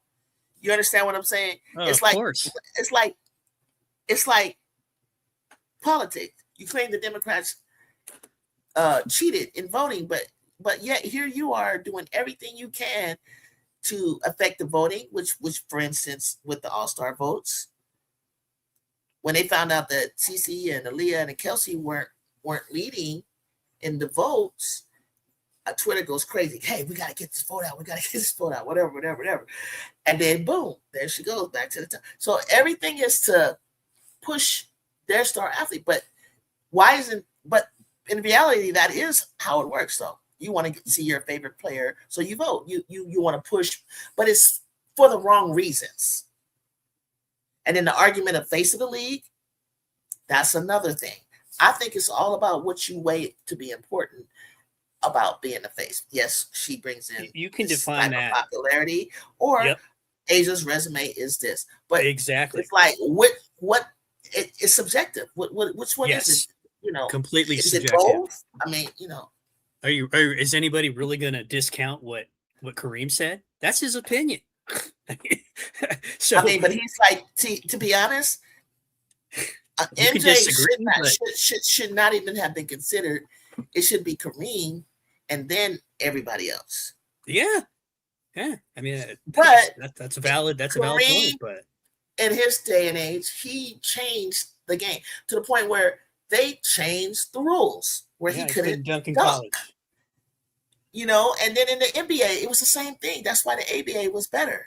I used to watch the ABA more than I watched the NBA because it was too slow. It was like woo-woo, just like in women's basketball. I like the ABL better than when the WNBA came along. The ABL, and unfortunately it phased out, but the ABL was longer. It was more full season, and they played faster, and it was more exciting. Sorry to say. And then WNBA has grown, obviously, to do what it does. But it's constantly like, you can't come, as bad as JuJu Watkins is, to be honest with you, JuJu has, everybody loves JuJu. Everybody knows, and she's not hype. She's actually better than every guard in this league. I hate to say it. I'd say what makes her better than Kennedy Carter is because she's a two-way player. And she's got the look, she's got the mannerism, personality, got the family backing, got the community backing, got the historical background with her grandfather. She's amazing ball player. Her ceiling is extremely high. But guess what? We're not shoving her down your throat. We're going to let her game show what she got. Nike, yes, they're promoting her. Absolutely. Absolutely. Yes. She will have her signature shoe, like she told me in my ear, faster than probably your favorites. But the thing is, that's the way it's supposed to be, MDT. Yeah. Records are made to be broken. Everything, absolutely. Coming behind JuJu, we got some great ball players. Sure. There'll be many more. And there's going to be many more. You know what I'm saying? And then it's to me, stop pushing something before it's right, before it even, materialized. Let me read this, the chat real quick. Let's see what I missed. But the game was fixed definitely, and because the Storm climbed back and took the lead, and then a few really odd calls or no calls happened. I remember that. I really felt that they should have walked away with that game. I don't understand why people who are competitive want people to not guard them. If I believe I was great, I wouldn't want someone to take it. I know. That's what I said 3 years ago. I remember my bio dad was racing, swimming, and I believe he let me win. That whole night I was upset. My dad would do the opposite. They would not let me win in anything. If it was chess, checkers, so that, and it felt good that when I finally beat my older brother in chess, my dad taught me a move and I used it, but I still had to be in control if he countered it, right? So I used my critical thinking to get through it, and I beat him. He was so mad because I'm 5 years younger than him. But the pleasure it gave me was like, yeah. Even when we would race, he would give me a head start. And that's when he knew I was fast, because he was like, wait a minute, it's taking him a long time to catch me. But if I could ever beat him, it would have been like a Cheryl Miller beating Reggie Miller type of thing. It would have been like, oh my God, what do we have here? Nobody wants to learn or to play anything and be given it like that. Instead of rising up to the occasion, you and your teammates said you aren't guarding. There's a CC Will. Yes, saying horrific stuff. These people are so hateful. I don't like CC at all, but I would never go under her products or comment with hate. I know, that's the thing. Like, nobody is trying. Listen, I think finally a lot of men, a lot of content creators are finally waking up. Some of the ones that was like, they like CC, even, and they would like it, and kind of waking up like, oh my God, I see this is annoying. This is just play. They're starting to, then they're like, dang, she's not as good as we thought. Like, yeah, she has to work on a game just like everybody else. And if she doesn't, she's going to get left behind. Well, my biggest gripe. I'm not a big fan of the 7 techs. I said that on your show a long time ago. What do you mean by? Remember I was saying, like, she goes after refs, and like this. Mm-hmm. If you think yelling at refs and getting techs is going to help you get better officiating, good luck with that. I don't understand where she got that from. I don't know where that's coming from. And then I said that she likes to be indignant when asked about it. She did that again about a week ago. I'm like, okay, if you think that's going to help you, go ahead. And now we're on number 7. We're 1 away from being suspended. You think that's cute? Okay. It's not cute. And a lot of some people didn't like what Diana Taurasi said, but Diana Taurasi said something that I had a conversation, or I even social media had wrote out. And I was like, I don't know why everybody is going mad, crazy when the refs have been like this the whole time. Yep. And refs are going to be refs. I mean, Dinah even used to get severely upset, but she got upset towards the end when her skill level couldn't handle the physicality as much. And the thing is, it's like, why are you play through that? Like, why are you stopping to harp on that? One, it's not fair because you take up a lot of airtime. I mean, the players' time. You stop the momentum of your own team, and it blows off the rhythm, like us reviewing stuff for 10 minutes. Like, it's like, stop doing that. Just when she just plays and she's like not tripping, and she's just playing, she is good. Yeah. Yeah. But when she stops to bitch and complain, she throws her own self off. Yeah. And I've seen her try in the last couple games to try to bring it down, and it just not working as well as she's likes. And they can joke about it a lot. She can, but what happens when you get your 8th, because it's likely coming, and you have an important game? What if it happens at the end of the season when it's a win or lose for a seeding? That's sad. Then are you going to take the same tact? Are you going to come out and say, oh, yeah, well, I would do it the same way, regardless? Are you really going to say that? Mm-mm. Or are you going to say, probably should have thought of that a bit differently? Because by all rights, you shouldn't be at 7. Nobody should be at 7. There's no reason to be at 7, regardless what happens. So 3 or 4, I get, maybe 5. But you start getting on the wrong side where you're looking at suspensions, then the discussion becomes you might start to hurt your own team. So unless they're going to employ the strategy of just going to do it and choose a game that they think they can win without her and call it an injury, whatever. But even then, what kind, if you say you're a role model and you're saying that's my point. And you come out all the time and say there are a lot of little girls watching, a lot of little boys, really? So you want them to see that? Okay. So, adios, crooks. When you say the face of the league, one of the things you have to be is available. You have to be, you also have to be a good role model. Like, you cannot be the face of the league.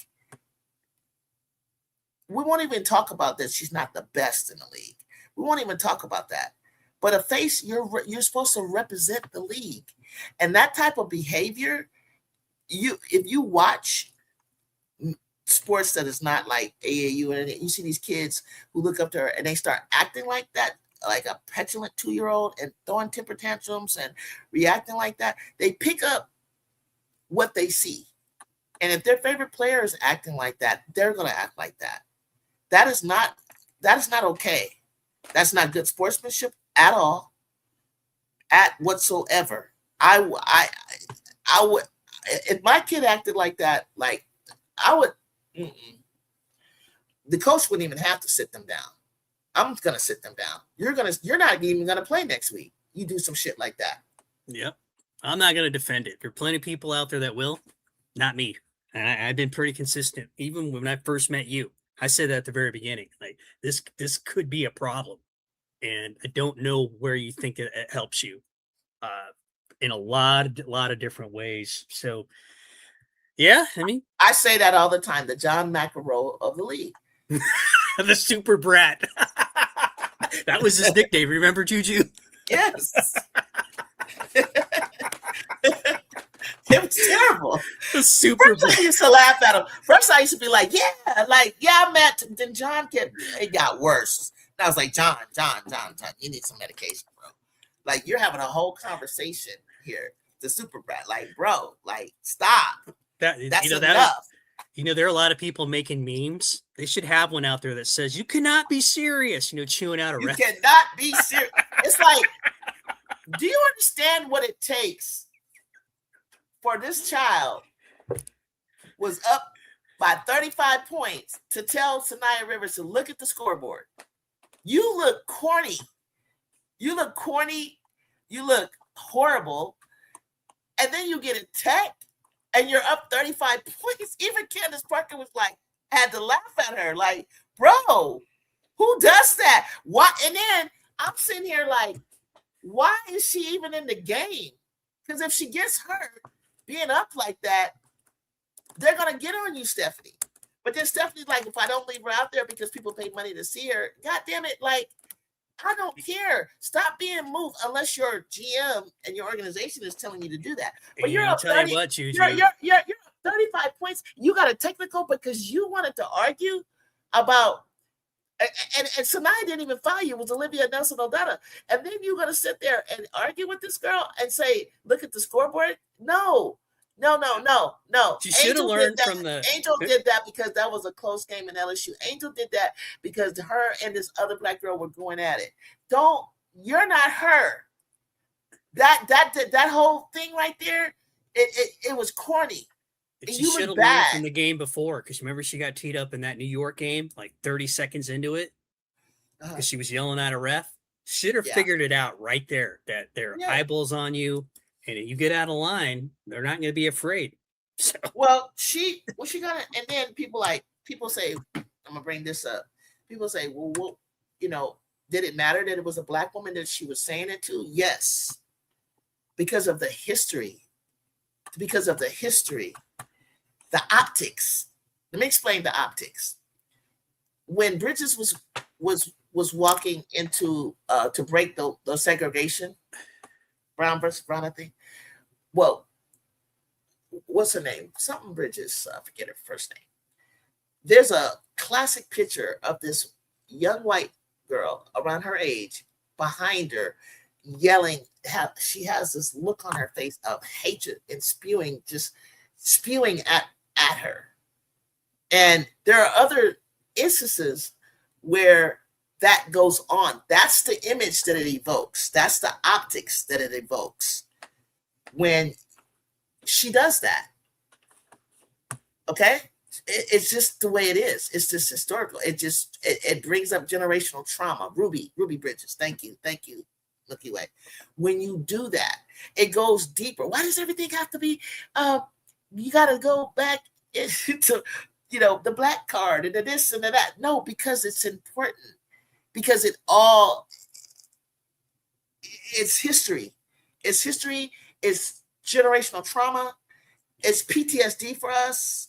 And when you're doing it, if we were to do it to you, like she did, come see me, you can't see me. It invoked, like, how dare you? Well, why? Why couldn't she do that? She waved off Raven Johnson. If you remember the discourse, and I don't remember that specifically, just kind of reading about it in the accounts, that blew up. But I don't think it was either player making that bigger than what it needed to be. It was everybody else just piling on, and it became politics, like we discussed earlier. What team are you on? See, this is the thing. Adios. Age of Trash talks for easy work every time for Aaliyah Boston. Listen, people like, and they showed, I've seen Diana go off on the refs. Like, she gets thrown out. Diana gets thrown out of the games. She gets ejected. When everybody else is talking to the refs, you haven't seen no black person curse out a ref. We could never. And how do I know that? Because I'm going to say it again. Trista Kicks from JW Daily show says she was in the front row. First time I ever seen her in person. Because now Portland has a team. She lives in Portland. Cussing up a storm, right? You know what you're saying? Cussing up a storm, cussing at her. She couldn't believe it. She's like, I don't believe. She said, nobody else would ever be able to get away with that. Nobody. That's not okay. And so then when you try to later throw a tech or you're trying to control it, it's already out of control. It's like, well, you didn't do it before. You didn't do it before. Well, now you waited so long to do it. Now they're going to throw it in your face that you didn't do it before. Yeah, it's going to be easy work. So I know there are a lot of folks that believe that Clark gets the whistle. Yeah, and then why does she have 7 techs? So to me, that would give you a little bit of evidence that they're coming after her too. That they're getting tired of all the antics and theatrics and so on. That it's if you don't want to police yourself or your team doesn't want to do it, we'll just tee you up. Yeah, police yourself. So I don't know what your point is, that Asia has always had the best players around her. Oh, face of the league. I think it's a takeoff on that conversation. Somebody was saying that Clark is, and it looks like Melvin is saying what is bringing up Asia. And you said this earlier. It's subjective. Whoever you think it is. How many aces were made the All-Star this year? I think just 2, Jackie Young and Asia. So by his estimation, the Fever had 3. So the Fever should win this year. You know how it goes. JuJu, I know you were watching last year. At this time, who was the best team in the league, if you remember? Say it one more time. Who was what? Who was the best team in the league last year at this time? Record? Was it the Lynx? Yeah. Okay. You remember what happened? Okay. Kind of got in the playoffs, got banged up. Yeah. And it didn't work out. New York was also really, really good. What happened? Stewart got hurt. You saw what happened in the playoffs. They got upset by Phoenix. And then Atlanta, who decided to get cold against the Fever. What happened there? And then the Fever got it, where Boston fouls out. Mitchell plays till the wheels fall off. Who's the last woman standing? It's the Aces, who, by the way, was 11-11 at one point during the year last year. So that's to illustrate this thing could go a number of different directions. Yeah. And there are about 4 or 5 teams that have a really, really good shot of being in the conversation to make a run. But it's going to depend on a lot of different things. I think if with the addition of Napheesa Collier, and if Napheesa is going to play like she did when she came back, dangerous. My team is still the Lynx. Yeah, but like you said, anything can happen. Yeah, well, look at what's going on in Atlanta. I know Angel's a little banged up. We don't know what's up with the knee or the ankle, whatever it is, lower leg. But Bree Jones is back. If that team can put it together, you don't know what's going to happen. They can make a run. I know they're like 6th, but they could easily be in the conversation in the next 5 to 6 games.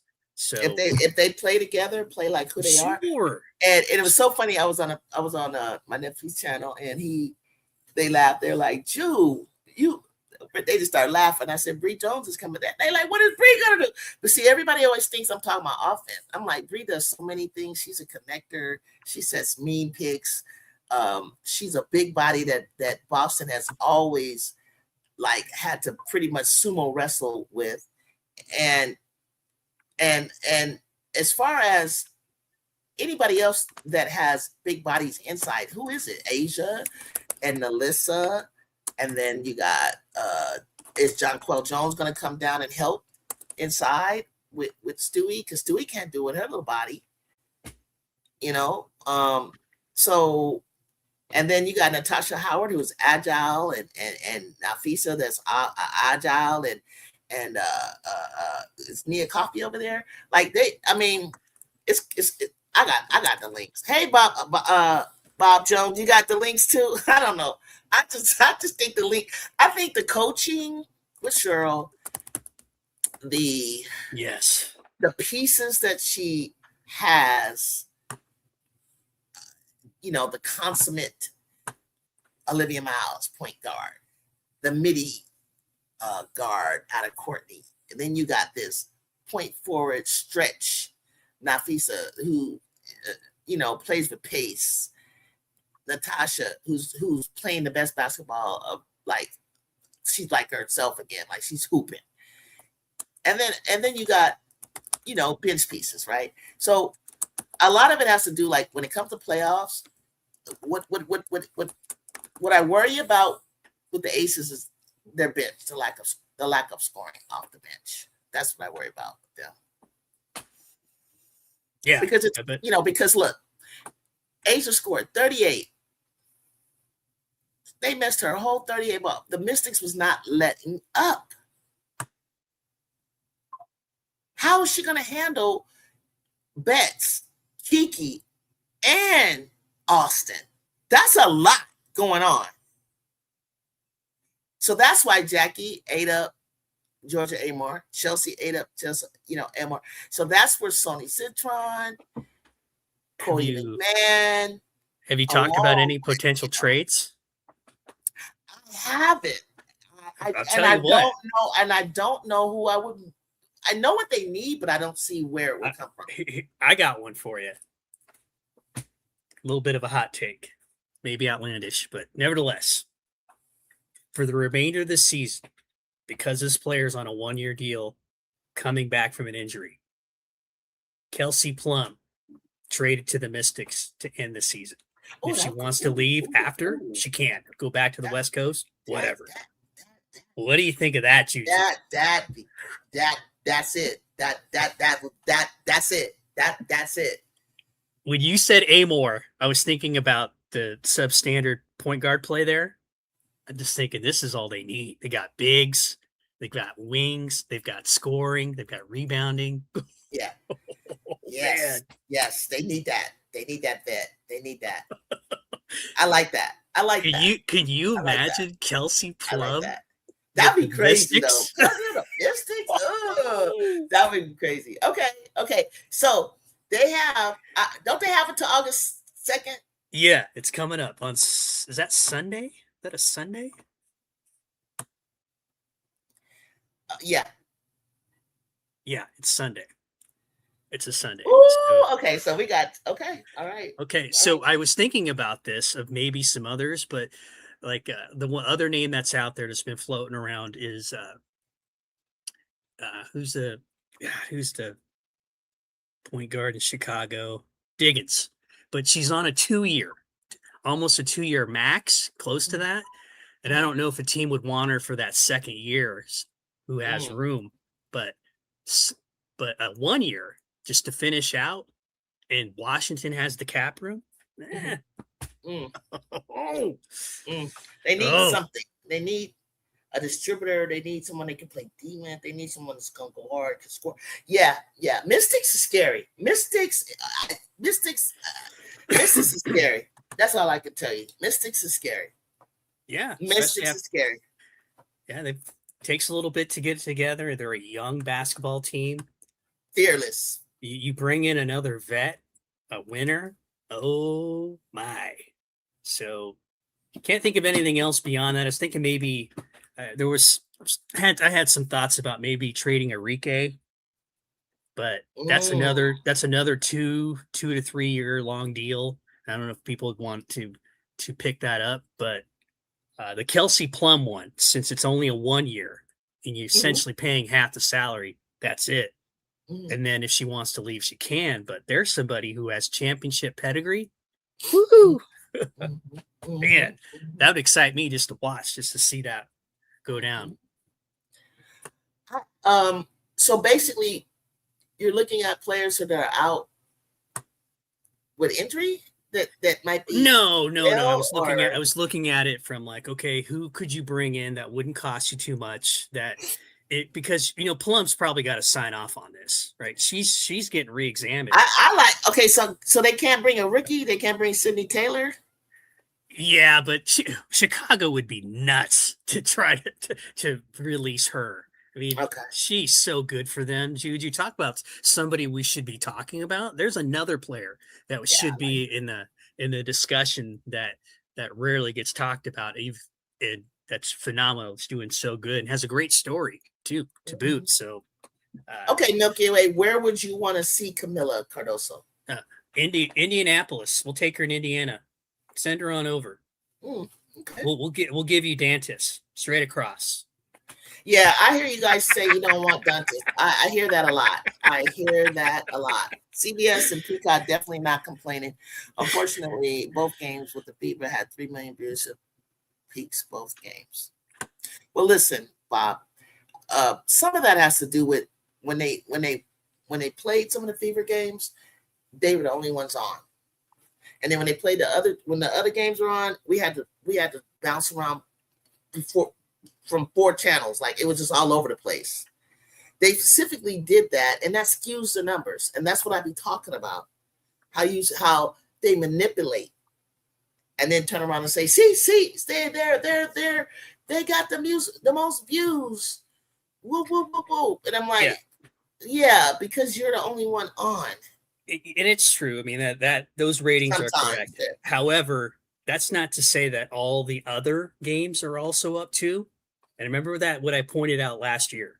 I said this on your channel before, where when CC was out, 31 games, the Fever games dropped on average by 50%. The non-Fever games all went up on average.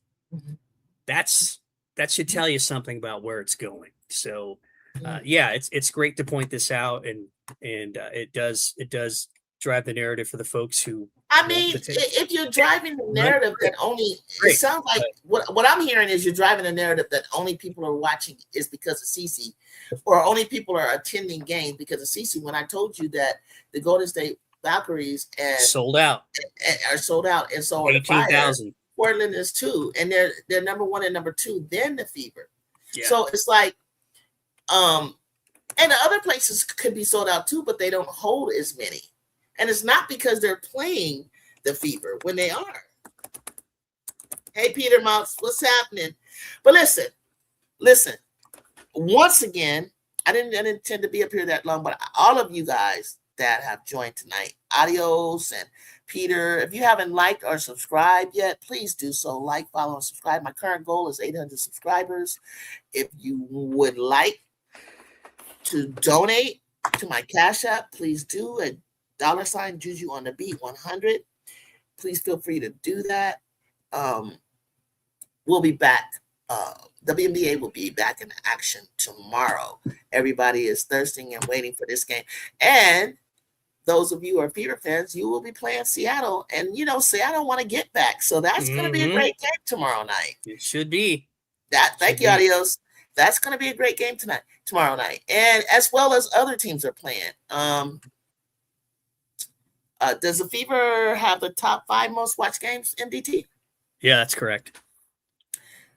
Yes. Okay, they said yes. And that's great. So I guess the point you're making, I don't know what the point is you're making. Usually the point with that, JuJu, is that nobody's watching any of the other games. None of the other teams matter. Players, and it's just not true. So you're speaking to somebody on here, and who's the person saying this?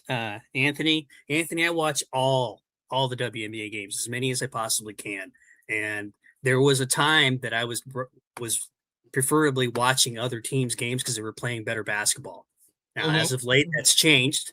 Fever have come back and played well, but the point is that I'm trying to make to you is that it doesn't have to be an either and or.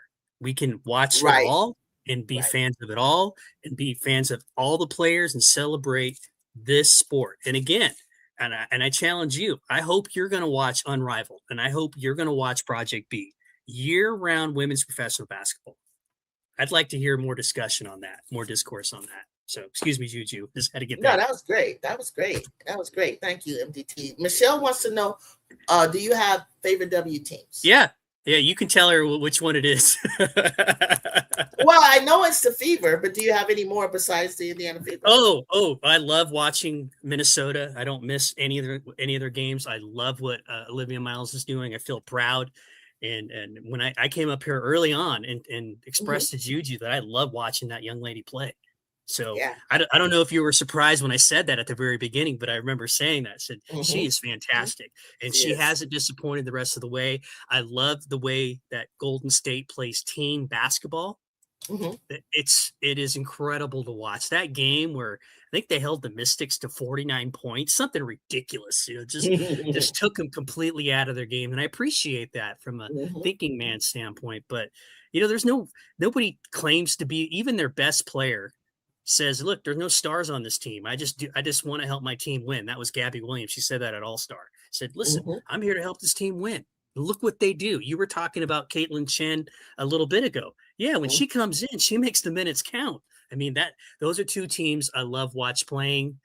Atlanta, when they're cooking, they can be very, very entertaining. And of course, the Mystics, because that team is so interesting because of the sheer amount of young talent that they have on that team. So, well, that's great, because I do know your favorite is, and that's okay. And I think it might be proximity, and I think it just might be, like you said, like a lot of people were brought to the league because of CC, and that's great, and that's just how it is. But I think when you say things like Adios, when you say there's no one guarding Olivia, one of the reasons it's hard to guard Olivia is because she's elusive, she has handles, and she doesn't hold the ball in her hand very long. So it's very hard to trap her or to guard her. And so CeCe's problem is she dribbles, her and Kelsey, they dribble the air out of the ball a lot of times. And so it's easy to guard them. It doesn't mean that no one is guarding them. You can't guard somebody who doesn't have the ball, who knows when to release it. Yeah. Even Sophie said that Miles she says she has a wiggle like a man. She moves like that. And you watch her, you're like, yeah. How's she blow it by everybody? Because they don't know what she's going to do. If you think she's going to drive in, she'll step back, take a three. She'll hand it off. She'll pass it off. Or she'll take it with that beautiful finish. Who finishes better than her at the rim? Yeah. That's a short list if it's anybody. Yeah. And I'll say this. Miles, there's WNBA players don't have any time to watch college girls at all. They may catch highlights, they'll catch something, and certain things we saw Olivia do, but they didn't see enough games to really yet know how to scout or scheme for her. She will see a whole different type of defense come the latter part of the season and next year. So as far as like, how do we stop her? They're gonna figure it out, and she's got to be ready to have a counter for what she's doing. But she does have great players around her, so she can release the ball to Kayla. She can release it to Courtney. She can throw it in the middle to Latasha Howard. She can throw it to Fee now. So that's the difference. I don't think CeCe has a lot of people that she can dish it to. They can handle her passes. Yeah. So that's why we're trying to get her off ball a little bit. Yeah, and that they're probably doing that for her health. I remember mentioning that to you either. I don't know. I mean, and she needs to release the ball. If you're being overly guarded and all that kind of stuff, you got to release and cut and move. Yep. I don't care if you're a point guard or not. Nobody should have the ball in their hand. Did you see the play? The best play that I've seen them do, her and Kelsey. It was against New York on the right side and they do this little switcheroo where Kelsey does this behind the back, no look.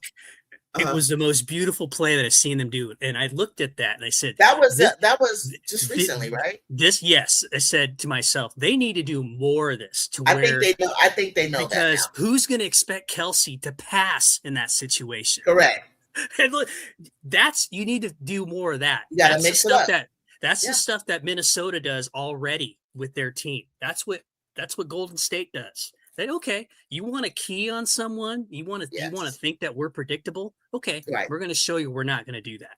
One of those beautiful plays that I'd seen all year, and it told me that they can do this if they want to do it. They just have to figure that out to where you keep everybody on their heels because before, Kelsey dribble, shoot. All right, dribble, drive. That's great in most cases, but if you're trying to mix it up, and the same thing what you were saying about Clark playing off ball. Yeah, don't bring it up every time. That way you keep your health. You're not guarded 94 feet. That's a narrative out there too. And then you can move around and keep people on their heels. Yes. Why are you doing more of that instead of, okay, your turn, my turn. Let's just do what we always have. Being guarded 94 feet doesn't mean that you're up danger. It means that sometimes it could be like you're not a good ball handler, so we're going to pick you up. I want to respond to CeCe, only player who's top 5 in scoring and assists while generating most points of any player, and Miles is not. Miles is good, but not better. So that's a solid statistic, and Caitlin Clark deserves credit for it. Being top 5 in scoring and assists while generating a lot of points scoring is impressive, right? In passing. Nobody's going to deny that. But here's where I want to disagree. Generating the most points doesn't automatically make someone the best player, or it doesn't mean another player can't be better in other areas. Basketball isn't judged by one metric, guys. We look at efficiency, the defense, we look at turnovers, we look at availability. You always hear me say that, availability. Rebounding, leadership, winning, impact, I talk about that. Clutch plays and consistency. So for Olivia, I never said she generates more offense. than Clark. My argument is about overall basketball impact, and Olivia affects the game differently. She's an elite playmaker, you know that. She makes her teammates better, definitely does that. That's what the MDT's saying. She controls tempo, definitely does that. She plays within the flow of the offense. Now, that's a basketball discussion, and that's not to insult Clark, right? But if your entire argument starts and ends with points generated, then you're reducing a complete game to just one statistic, and that's what you just did. That's like saying an NFL MVP should always be the quarterback with the most passing yard, but it ignores everything else that contributes to winning. So Caitlin is an elite. She's an elite offensively. That's no argument there. But people are allowed to value other aspects of the game, and I say that all the time. So you brought up NFL quarterbacks. I'm going to give you game stats for the same quarterback in 2 separate games. Okay. So one quarterback, and these are actually true game stats, threw for 505 yards and 3 touchdowns. And then in the second game, he threw for 262, no touchdowns, and 1 interception. First game with the 505, he didn't. I don't know how many interceptions he had. Okay, so one game sounds better than the other. Mm-hmm. Well, that quarterback who threw for all those yards and not so many in the second game that I mentioned is Tom Brady. Both those games were Super Bowls. The game in which he threw for 505 yards, Juju, he lost. The game in which he threw for 262, he won. Which stat line do you think he would take? He take the one that he won. He gonna take the one exactly, and I think so. And to your point, what you said about Olivia Miles, do we really think that Caitlin Clark wouldn't change records with Olivia Miles right now? Because my point is, he threw out one metric, one thing, offensive, and I'm trying to explain. That does not make you the best. You have to impact them. You have to be leadership. You have to have less turnovers than you're having. You need to be available in games. Because if you're cherry picking when you play, or we're just looking at, well, look what she did this game. Look at this, and I told you, but you're not looking at how does she make everybody else better around her. How does she? You got to look at the totality. You got to look. It's a totality of everything, not just one thing. That's I guarantee Clark would change places with Miles in terms of their record. That she would rather be 22-6 than 17-10, fighting for a home playoff series. Guarantee that she'd trade that tomorrow. So she said it herself. It's my job to help the team win. But you know what? Exactly. You know what I want to ask before I close out? When you see somebody like Marina, Paige, shoot, I think I can name a lot of people that can shoot long distance. Tiffany, Sabrina can do a little bit of that. Sabrina. I've seen Sabrina do Maureen Johannes. Gabby took a shot from way out. There's a lot of players that shoot at that distance. Hell, Olivia did it before. I mean, there's lots of other people. What goes through your mind when you see other players doing that and realize that she's not the only one that does it? Like, that's what I'm trying to figure out. Like, I can see that she was the only one, but she's not. You're only watching fever games. That's what I learned earlier.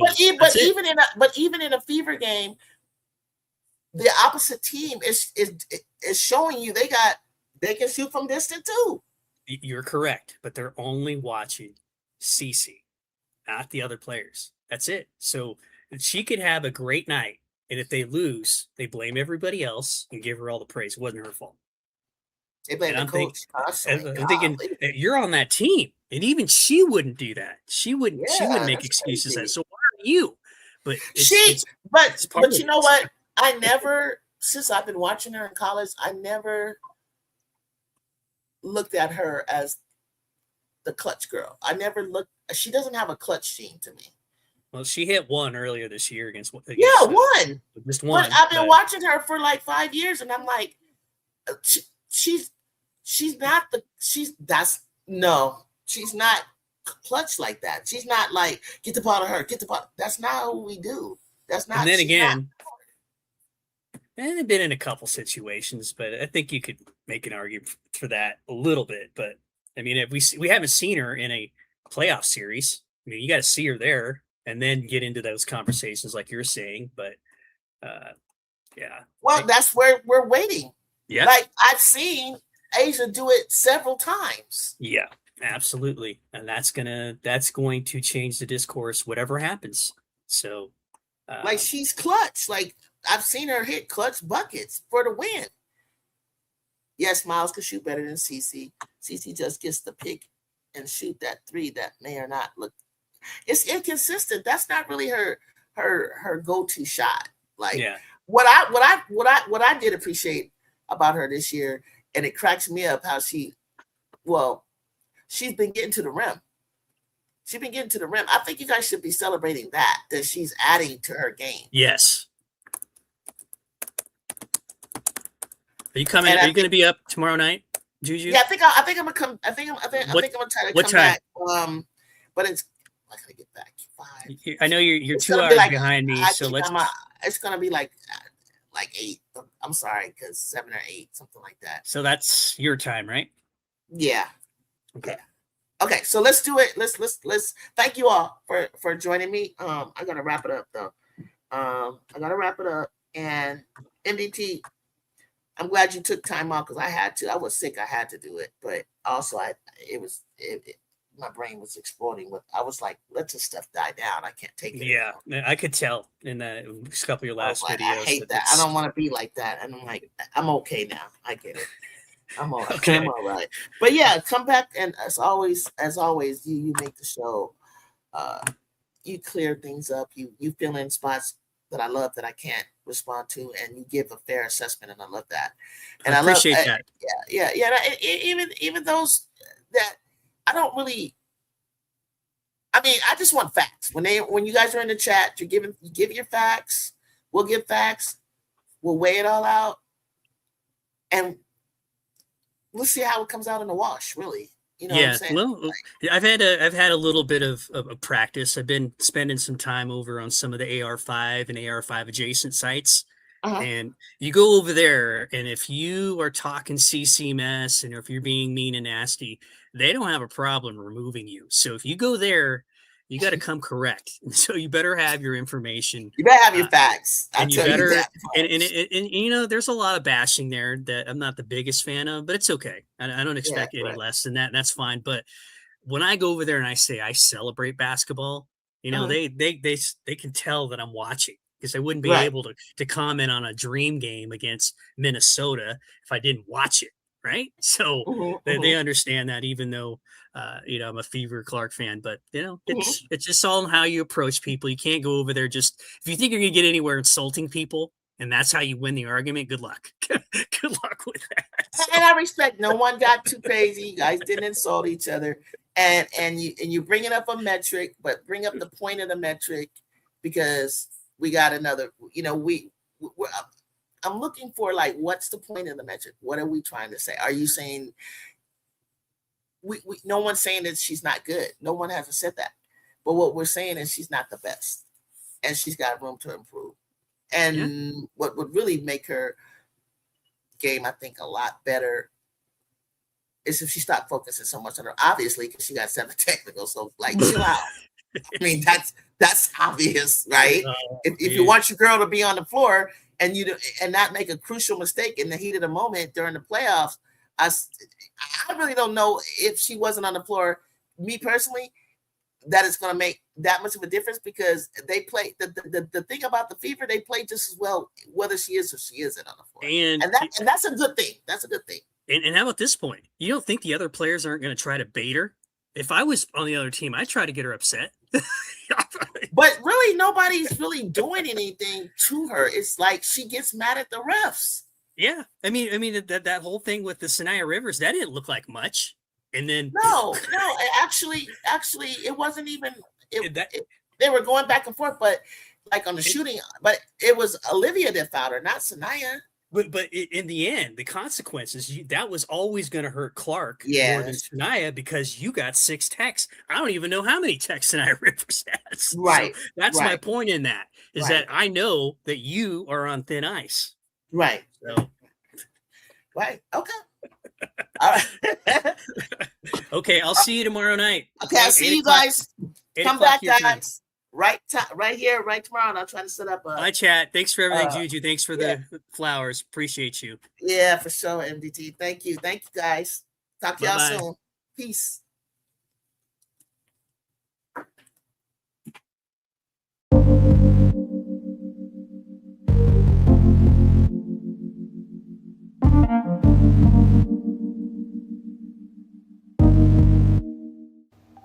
Around here, this is more than a game. It's family, it's culture, it's legacy. A community that understands the work, respects the grind, and honors the journey. From the hardwood to the highlight moments, to every player chasing greatness. This is where passion grows, where fans become family, where standards are protected, where women's basketball lives. Welcome to Everybody Loves JuJu 12.